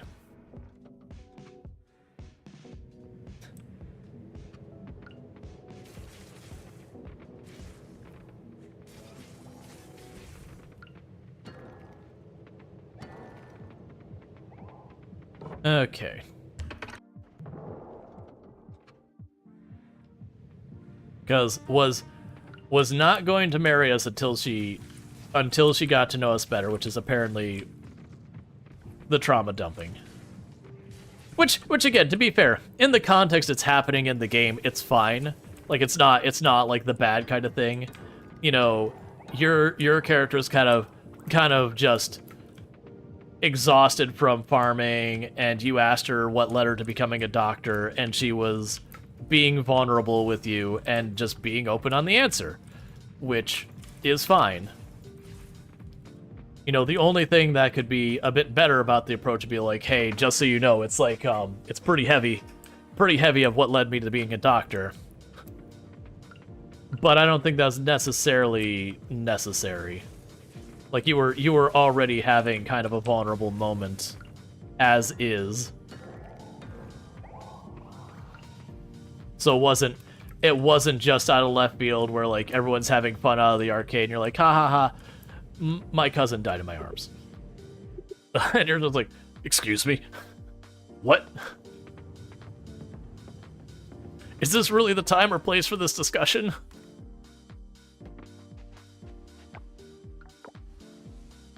We'll see. It's interesting to me how stuff gets to me more these days than it used to. Like, when she started doing that, I hadn't gotten to the point of, like, tearing up, but it's definitely like, oh, that hits. Oh, good. So we can now pop over here. So let's grab the Gallimimus and chuck that in there.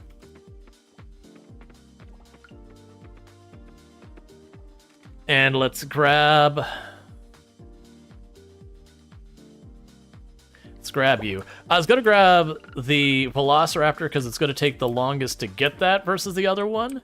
But if I don't end up going over there for more, I can get potentially stuck waiting on things to get done. So that should take care of that. It is nighttime, so let's go to the beach.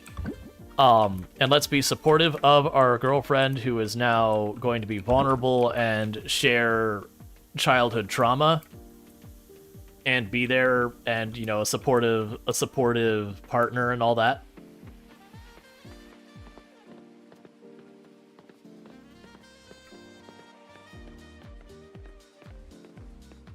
I'm actually surprised they didn't say more about the emergency. With how small the town is, having the one of the doctors run over and be like, "No, I need you now. It's an emergency." You feel like they would have been like, "Oh no, there's a problem with, you know, whatever." Okay. Human, you came. I was just back from work, about to eat a sandwich at the pier. Let's go.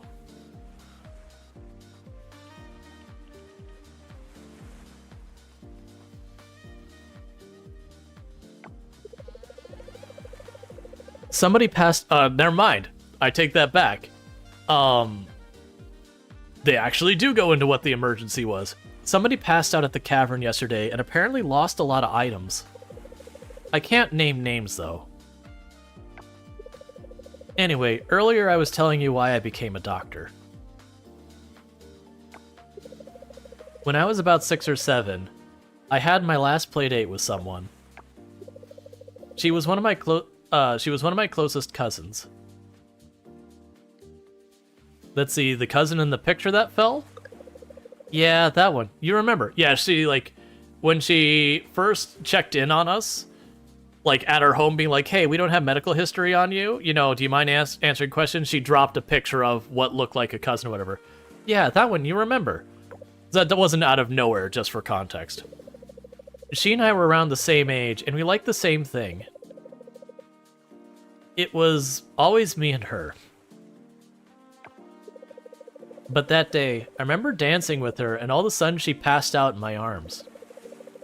My uncle and her dad took her to the hospital right away. She never returned. I was too young to understand that Hema had been in treatment long before that happened. Her condition worsened every day until her body couldn't fight anymore. My heart broke a little every time I remember her, and not a day passes without me thinking about her. I wanted to be one of those people who helped Hema, those who fought the battle with her. One moment. But stronger.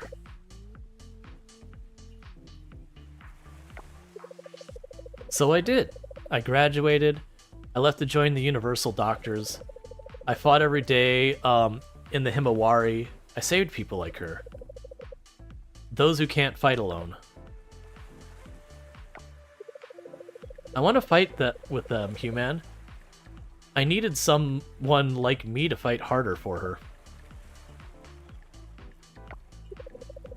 Nobody did that for my Hema.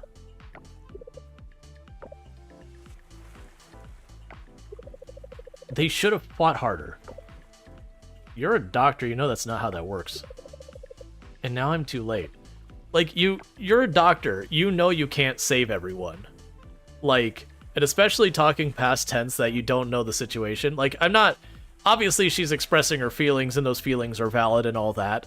But it's kind of one of those things, it's like, I feel like at this point in your career, you know, you've been a doctor for an extended period of time.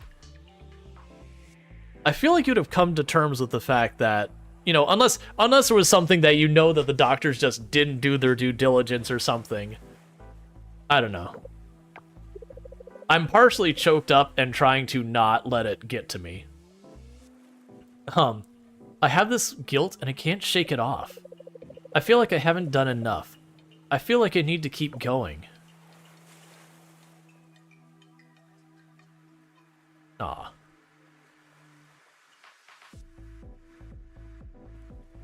Let's see, saw a funny meme where someone left a review for a doctor praising them for saving their life, 4 out of 5 stars.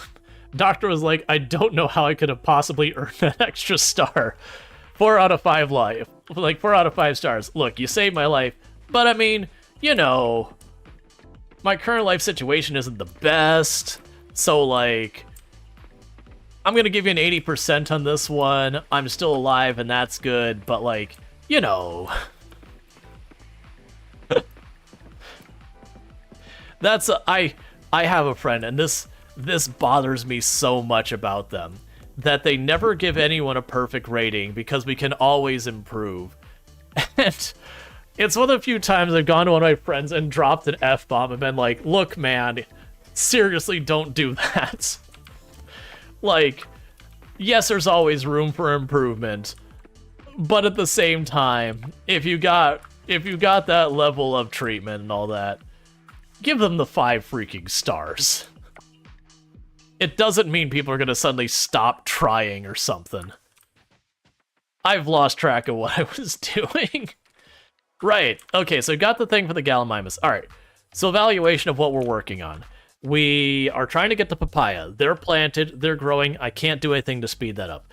We've got the tree fruit, the durians and the mangoes are planted. Those are growing. I cannot speed them up. We've got the animals that are producing the goods. They're doing their thing. I cannot speed them up. So those are all going. We secured stuff for... We can get gold. That's what we can do. We can get gold. That's what I can work on right now. I take that back. There's another thing I can work on. I needed osmium essence. What did I need the osmium essence for? What did I just needed osmium essence for something. Because we upgraded the animal products, and there was another thing I was going to need osmium essence for soon. There's too many things. A lot of places view anything less than max as bad place, do not recommend. Oh man, that is another thing.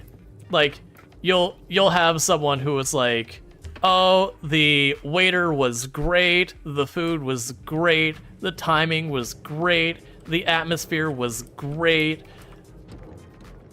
I could have used slightly more cilantro on my rice. 2 out of 5 stars. And you're like, it's cilantro. I'm not, like, I like cilantro, but, dude, that's not knock a place down 3 stars worthy. Did I already come in here? I already came in here. The best Chinese restaurants. Oh yeah, no, you got the hole in the wall kind of places, especially where you go into the restaurant and you're like, all right, there's one of 2 things that's happening here. 1 is I'm having the best food I've ever had, or 2, I'm getting food poisoning. And a surprise 3, both. I definitely know some of those places where you're like, all right, do we eat here? Do we gamble? Because it is a gamble. If you get 0 service, the food is gonna be good. There's a place in, I believe it's Ohio, called Fancy Gap. It has a population of like 50. It has a business, singular, in town, which is the absolute most cursed barbecue place you've ever been to. I actually don't know if it's still around. And it's definitely one of those places you go in and you're like, oh man, there is no way I'm leaving this place and not being sick with something. Like, there is no way this food is safe. That said, it's definitely not amazing food.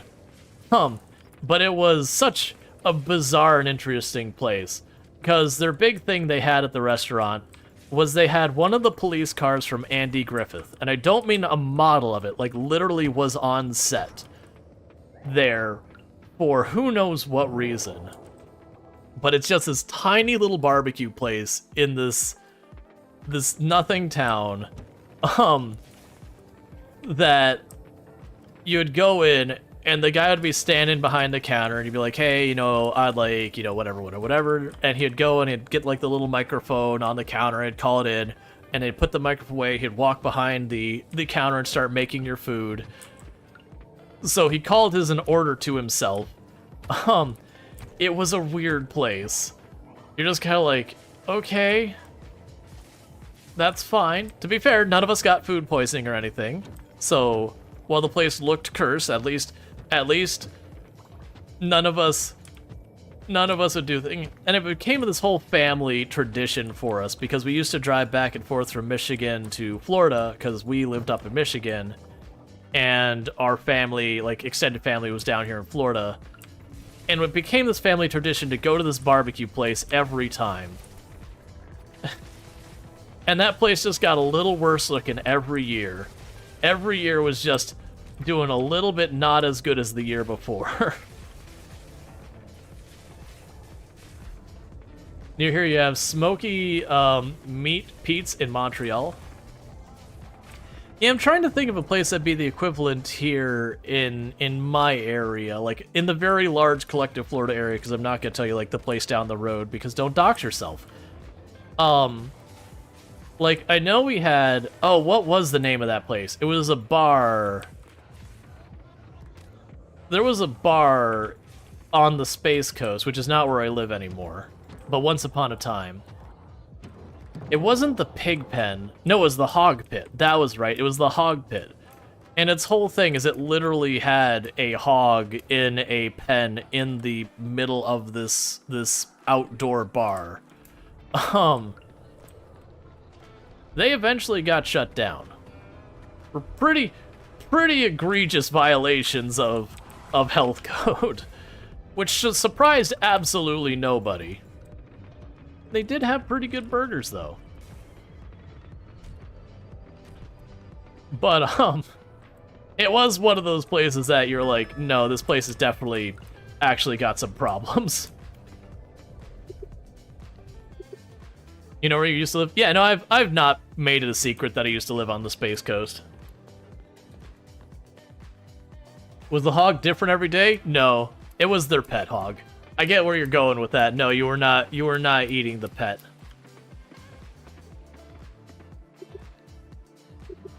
Granted, that was still better than we had another bar in the area that got closed several times because of illicit activities happening in the back. Eventually it did close down for good. But there was a lot of dealing going out of that place, and so it was one of those things that it was every other year they would get hit with a sting and people would get caught and the place would shut down and they would reopen under someone else and nothing would change. My assumption is they eventually did get whoever was the person behind it. I can't imagine how that economically worked if you just literally had to shut it all down again and again. It's probably actually not that bad. Alright.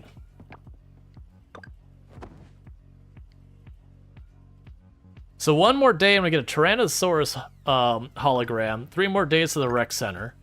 So I should be good on the rec center. I am probably not going to be good on being ready for the next hologram. We are duplicating them still. I don't think it's going to be duplicated in time. That said, that's fine. The bottleneck is not going to be those things. I got stuff that won't be ready until spring. Okay, so all our tree fruit should be ready. So we can go ahead and deal with that. I'm also really curious what I have to do to unlock the aquatic animal goods, because I'm really starting to worry that I'm going to get to that point and that'll be my bottleneck because we haven't even started it yet.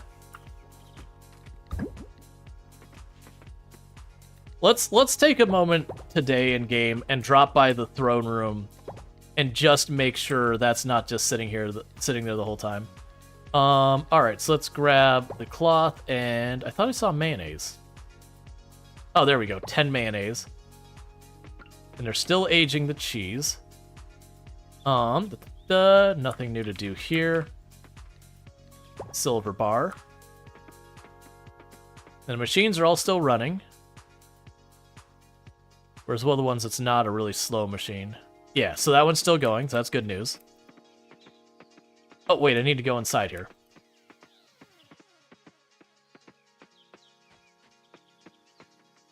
The thingy that was in slot 9, was it? The thingy that was in slot 9, was it? So the good news is our trees that's the durian and the mango trees are now done growing.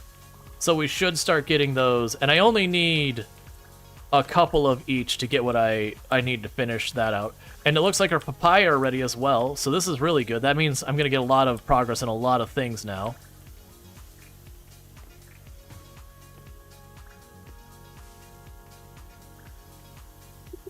You had durian once? You couldn't take the smell. Yeah, that's, we've talked about durian a couple times on the channel. That durian, it's supposed to be kind of like a custard on the inside of the plant, but the outside is, the way I've had it described to me was rancid meat. I remember it being awful. I just don't remember. I just remember it being a truly repulsive smell. Like, really, really upsettingly repulsive smell. The inside was fine. Like, it was, like I said, it's sort of custard-esque. Ish. Alright, so we've got more red cabbage. Look like a coconut. In the 9th slot. Yeah, so we've got our durian here. We've got our papaya. Yeah, in the 9th slot, it probably would have been one of these. I mean, we've got melon there that's kind of in that ballpark. Wow, Dane looks happy today. That's nothing there. It's brown. What could I have grabbed that was brown? So we got the almonds.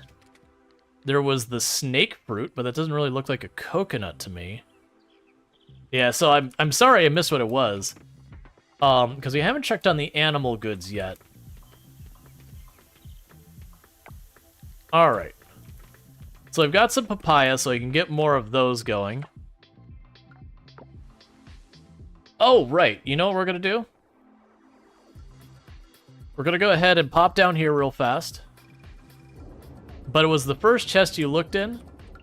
I can try and clarify that with you in a second, just because I don't know the order I looked in the chests. But, we could look. It could be a coconut. I actually do have 3 different types of No, is it 3 or 4 different types of coconut in those chests somewhere?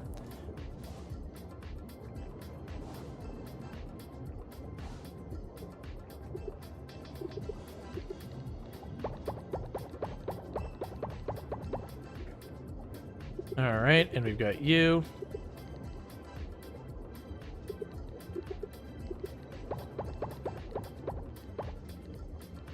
You're basically wondering why it came from a regular tree? Oh, it's probably not a coconut, it's, Yeah,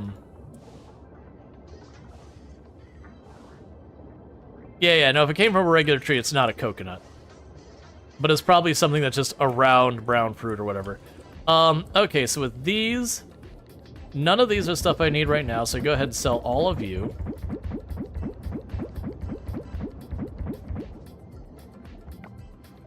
I do want to keep planting those, so I'll chuck that on the ground. So we didn't get the leaf, whatever it was called. I do have a bunch more seeds I need to plant, which is perfect because we're going to get more seeds now, and that was you that was waiting on the papaya? No, you were waiting on the purple urchin. You were waiting on the papaya, so boom, and boom, and boom. And that's 8 more seeds of that.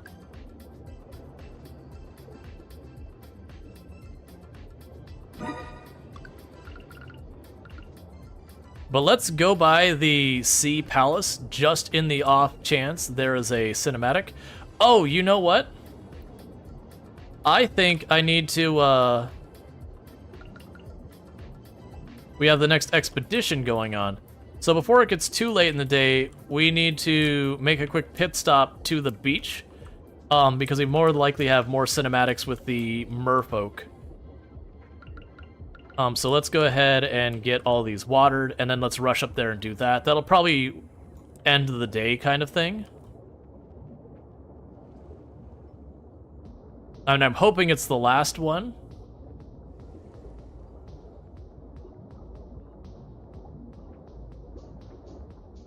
And I also want to propose to Yuri, because I think she'll actually say yes now. Yes, we're not gonna dilly-dally here. I got things I need to get done today. So let's pop over here first. Let's grab the engagement ring.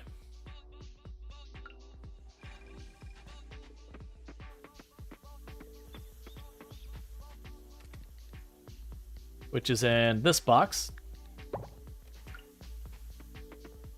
And then let's run over to the diving area. Actually, let's check what the quest says. It'll say this. Head outside the museum. Okay.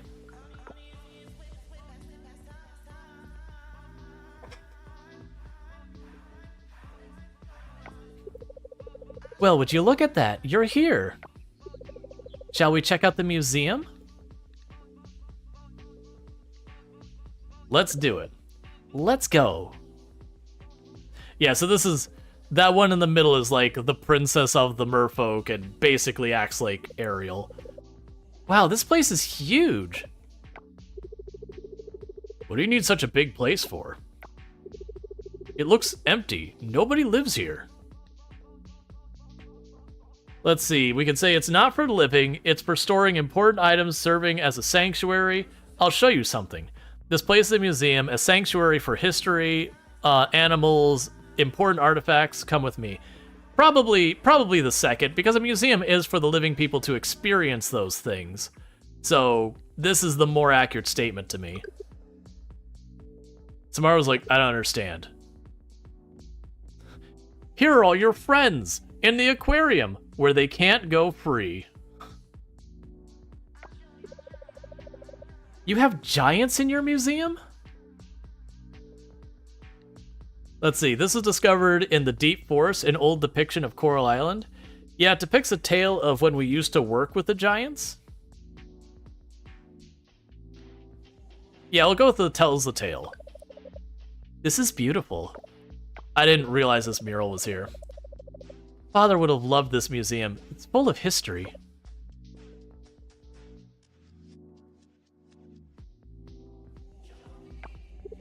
Hey, human!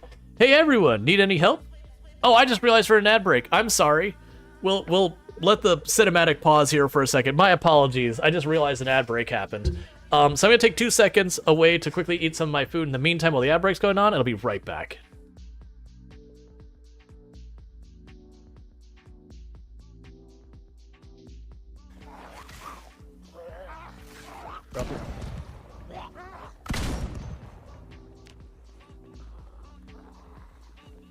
Got it. I got a bandage now.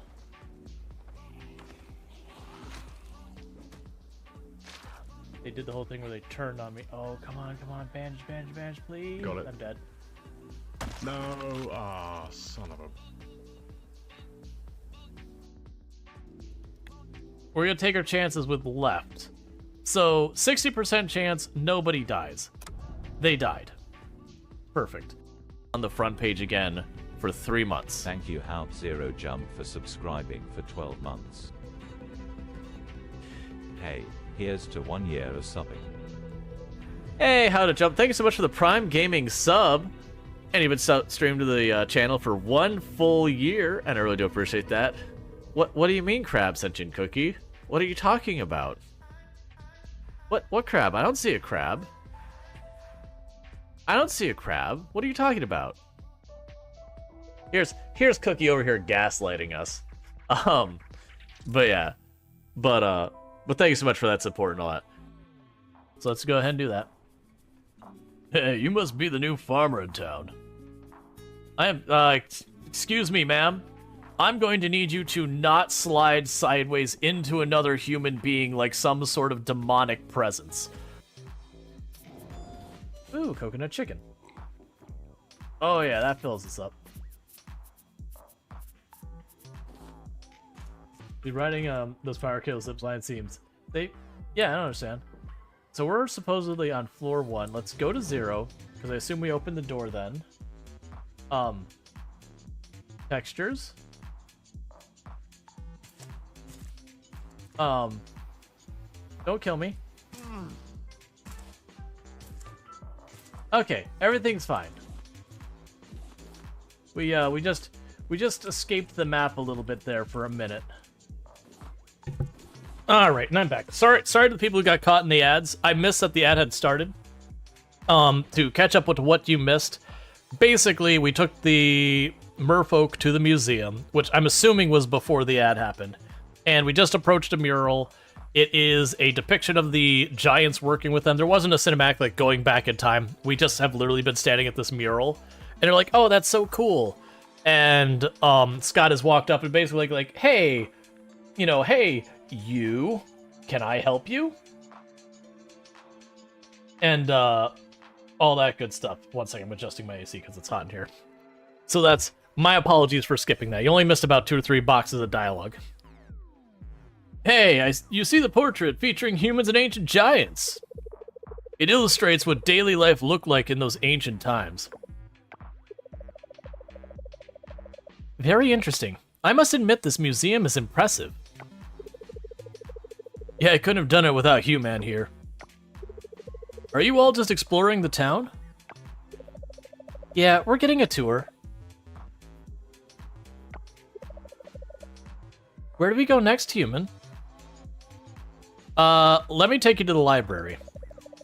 Yeah, let's see your library. Oh, you're gonna meet my boss, Millie. Who? Is it a 3-hour tour?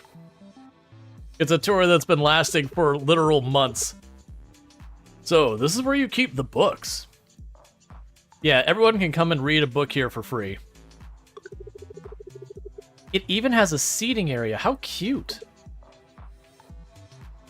And May's like, do your libraries not let you sit? I don't understand. How do your libraries function?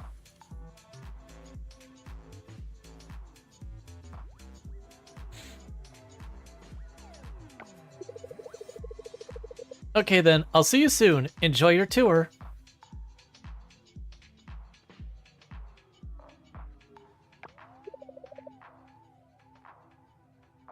Sorry about that.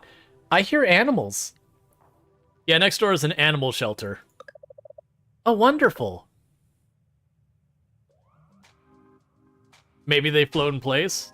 I mean, for the merfolk, yes. Don't make a mess. Okay, shelter man, we won't.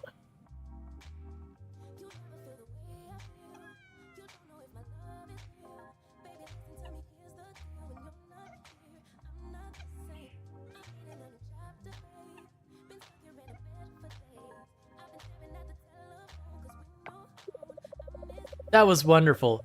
It feels so good to help these cuties. Human, is there a place where we can pay our respects to the sea? Spending time with these animals made me appreciate our own creatures even more.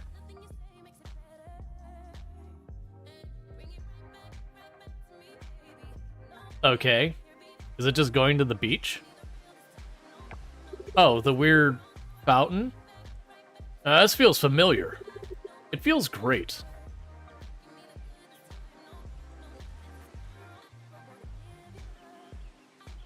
Oh, they're picking up litter.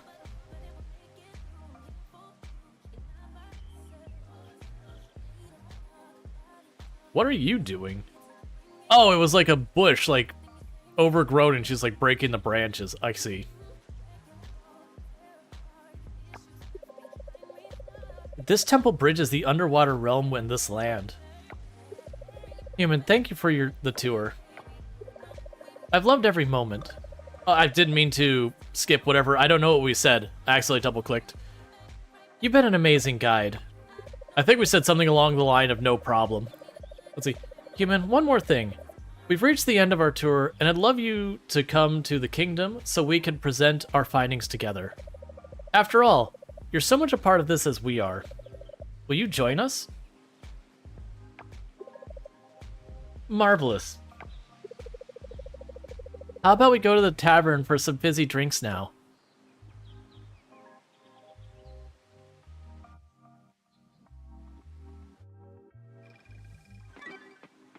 Alright. So we finished chaperoning the merfolk around town. Wait until the expedition date end. Alright. So I have to wait till the end of the season, and then we'll be able to present things.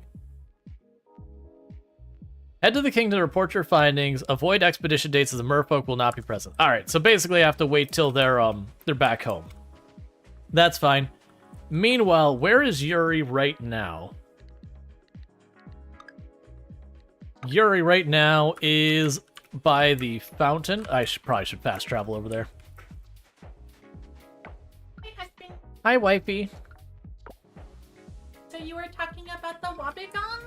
I was talking about the Wabigon. Ooh, what'd you say about the Wabigon? People said it looked like cursed shag carpet. Okay, yeah. I was like, you know what? It's close enough. Hi, Darth Strider. Hi, Calaria Star. Hi, Henriette. Hi, Sentient Cooking. Hi, Leonette.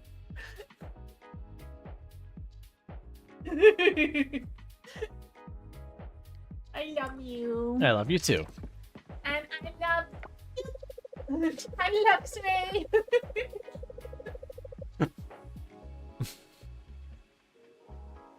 I wonder what kind of medical conferences they've got lined up for us this spring. Might be worth checking out. But yeah. Alright. And is it the moment, chat? Propose to Yuri. I don't think I'm ready for marriage just yet. Let's get to know each other better, okay? Better first, okay? No, I thought it was time.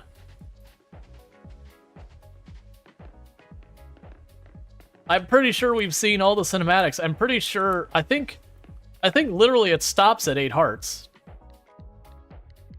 Yeah, for romanceable people, 8 hearts is the max. I wonder what I'm missing. It might just be I literally need to wait a couple days. There is some of that. Like, I actually don't remember if we did the cinematic, what day it was. Alright, we've got another sleeping spot for another animal.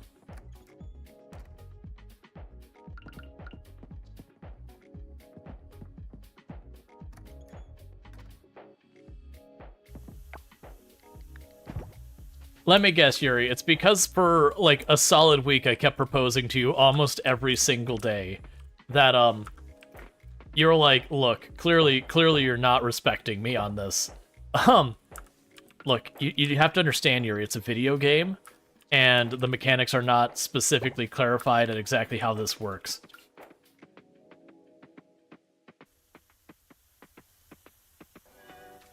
What was it that... There was something that was like, I'm going to need more... I'm just gonna go and grab some purple kelp, just out of paranoia. Because there was something I needed the purple kelp essence for that I don't already have. Because it's like, oh, there's the 8 I have for, like, there's the 8 I have for dealing with the animal products improvement.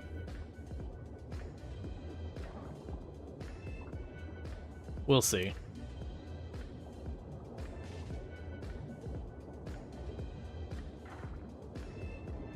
We'll just go through, do a lap, grab a bunch, make some purple kelp essence.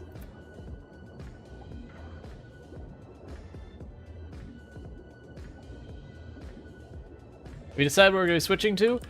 No, but I probably do need to get the poll going soon. It'll be most likely the end of this in-game day. We'll do the vote, whether we're doing like more of this or RimWorld, or I might toss in a couple of wild cards. As a reminder, we do have a poll going on the Discord and the polls channel.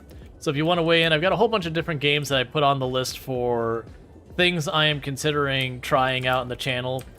You know, some of them will be stuff we play for like just a stream or two, some of them a bit more. But I'm trying to get people to weigh in to see what the interest is. Because obviously, if I play something and no one's interested in seeing it, that means I start playing it, we don't have people turn up, and then I stop playing it, and it ends up being kind of a bummer. Versus I've got a whole bunch of people to weigh in, it's like, like there's a bunch of people interested in seeing, you know, whatever the game is. So it does help me when people weigh in. You're currently the only vote for Dome Keeper? Yeah, that one doesn't surprise me too much. Because of the stuff I play on the channel, that one's a bit more different. Oh crap, you weren't in the Discord? I am so saddened by this. I thought we were friends. No, it's only fair. It's because I didn't give you the VIP. I understand. You're just being a little passive-aggressive about it, that's all. It's okay, we can still be friends. Can we, though? No, you're all good. There's a lot of people who I'm not part of their Discord that... I get it, there's, like, just too many Discords to keep up with. And on top, I fall behind the notifications. People are like, hey, did you see my message on my Discord? It's like, no. No, I'm gonna be honest. I'm not gonna lie. No. Alright, so grab some more of the geoducks.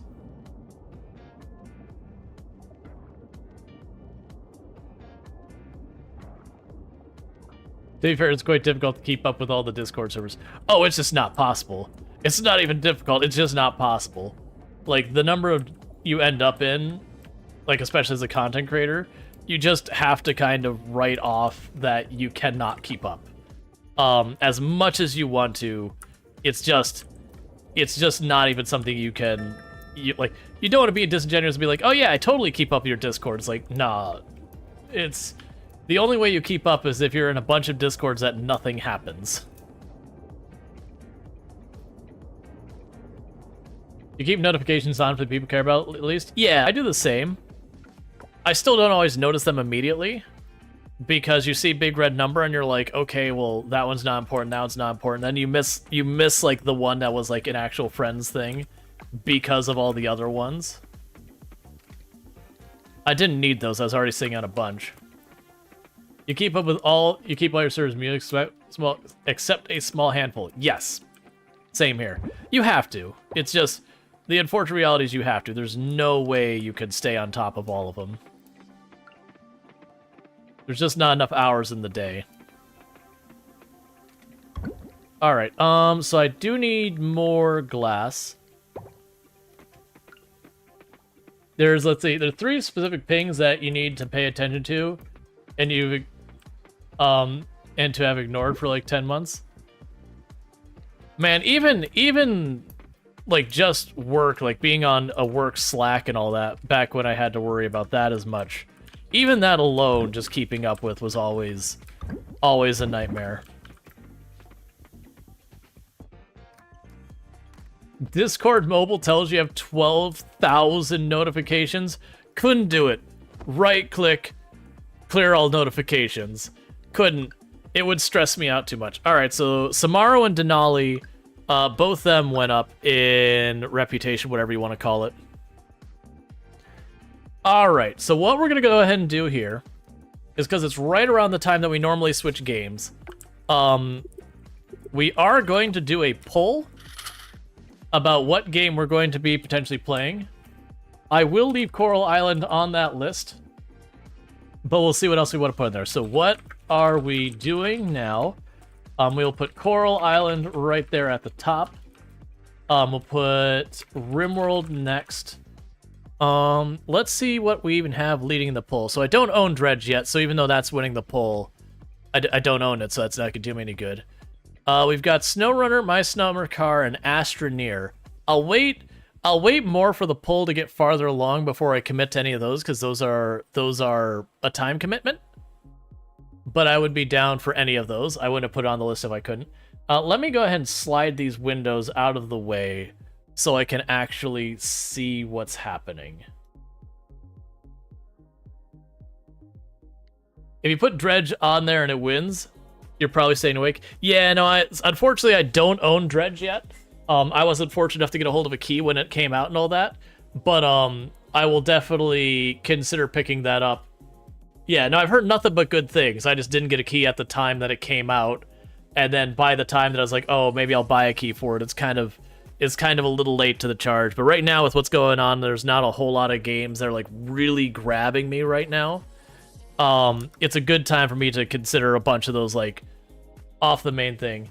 It is a good, simple fishing game that definitely doesn't have any nightmare fuel.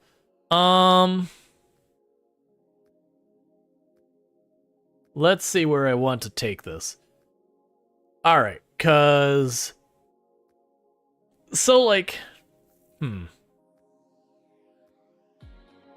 I'll put Astroneer on there, why not? Because I own it, it's installed. I don't own Summer Car yet, so I can't put that on the list. You were Core Keeper. I don't want to start Core Keep. So I'm trying to avoid grabbing a game that I know I'm going to have to commit like 10, 20 streams to get all the way through or whatever, until I have more people weighing in, because that kind of forces that issue. We put American Truck Simulator on there. We haven't done that in a long time. And that's chill time.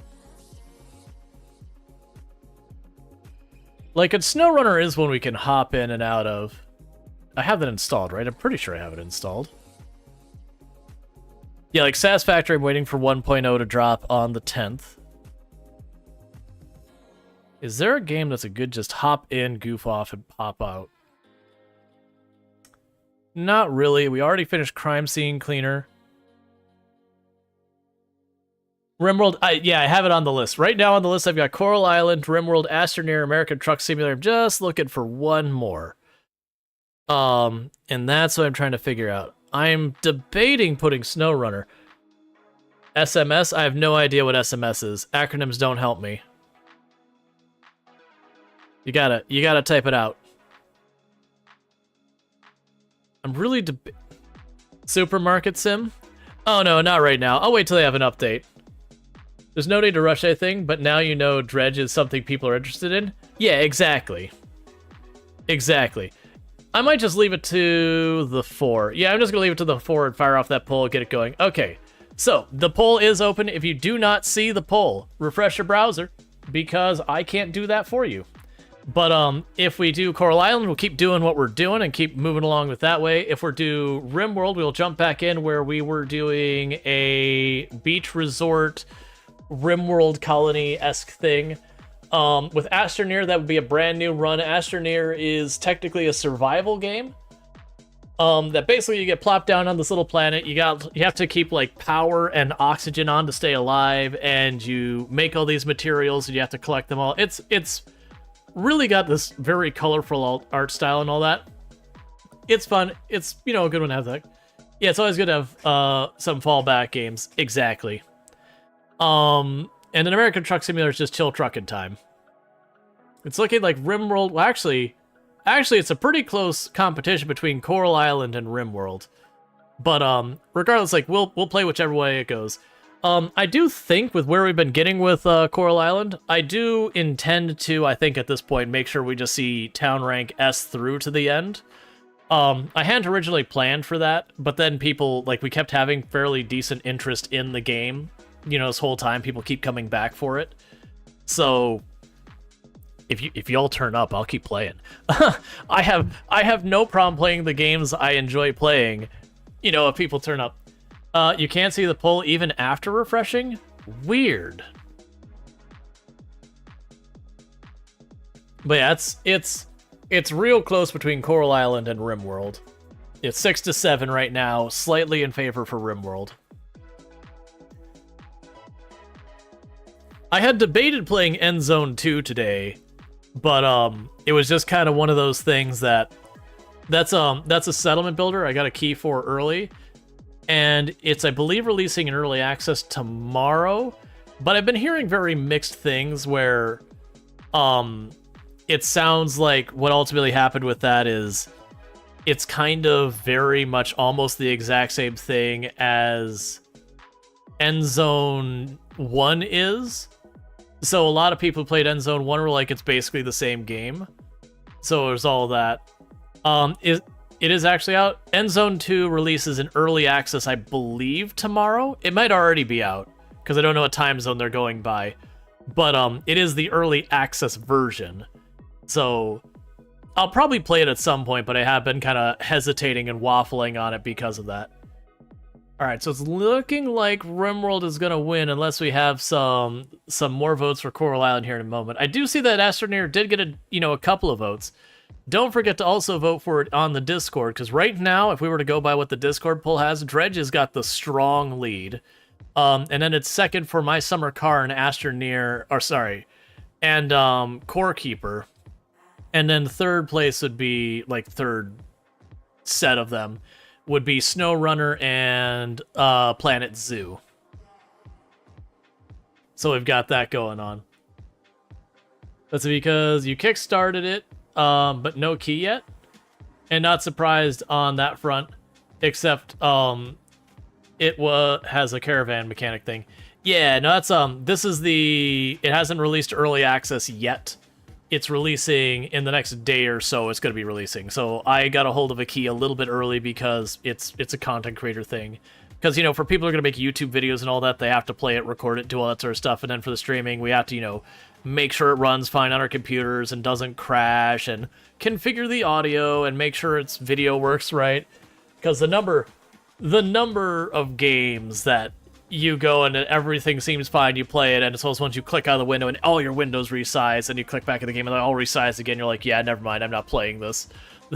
Deal breaker. I am not playing a game that I cannot click out of the window without everything going to hell, and me having to re-put all my windows back where they need to be, because it's screwing with my computer's resolution. Alright, we got 30 seconds. Right now it's 1 vote ahead on RimWorld at 8 votes. 7 for Coral Island and 4 for Astroneer. So unless we get a last voter sneaking in on the Coral Island front or something like that. We got it tied up, of course. So let's see what wins in the end, because it's currently tied up between Coral Island and Rimworld, because of course it is. Which definitely means we'll be ending stream here in a minute. No, I've threatened that a few times, but obviously ties do naturally happen. I have absolutely also debated doing where we put the vote on some other platform so you cannot see what the actual vote is. And the final count is 9 votes for Rimworld, 8 votes for Coral Island, 4 votes for Astroneer, 1 pity vote for American Truck Simulator. So what's going to be happening here is we are going to be switching over to Rimworld. So I had plenty of fun in Coral Island today. It is probably one of my favorite games that has come out in this past, 2 years. I am going to go ahead and on the YouTube side, if you're watching on YouTube, the stream will drop for you and it will come back up. On Twitch side, just hang out. We'll switch everything over. It'll take me a hot minute just because I am streaming to both Twitch and YouTube, so I got to go and schedule all the things and do all the things. It takes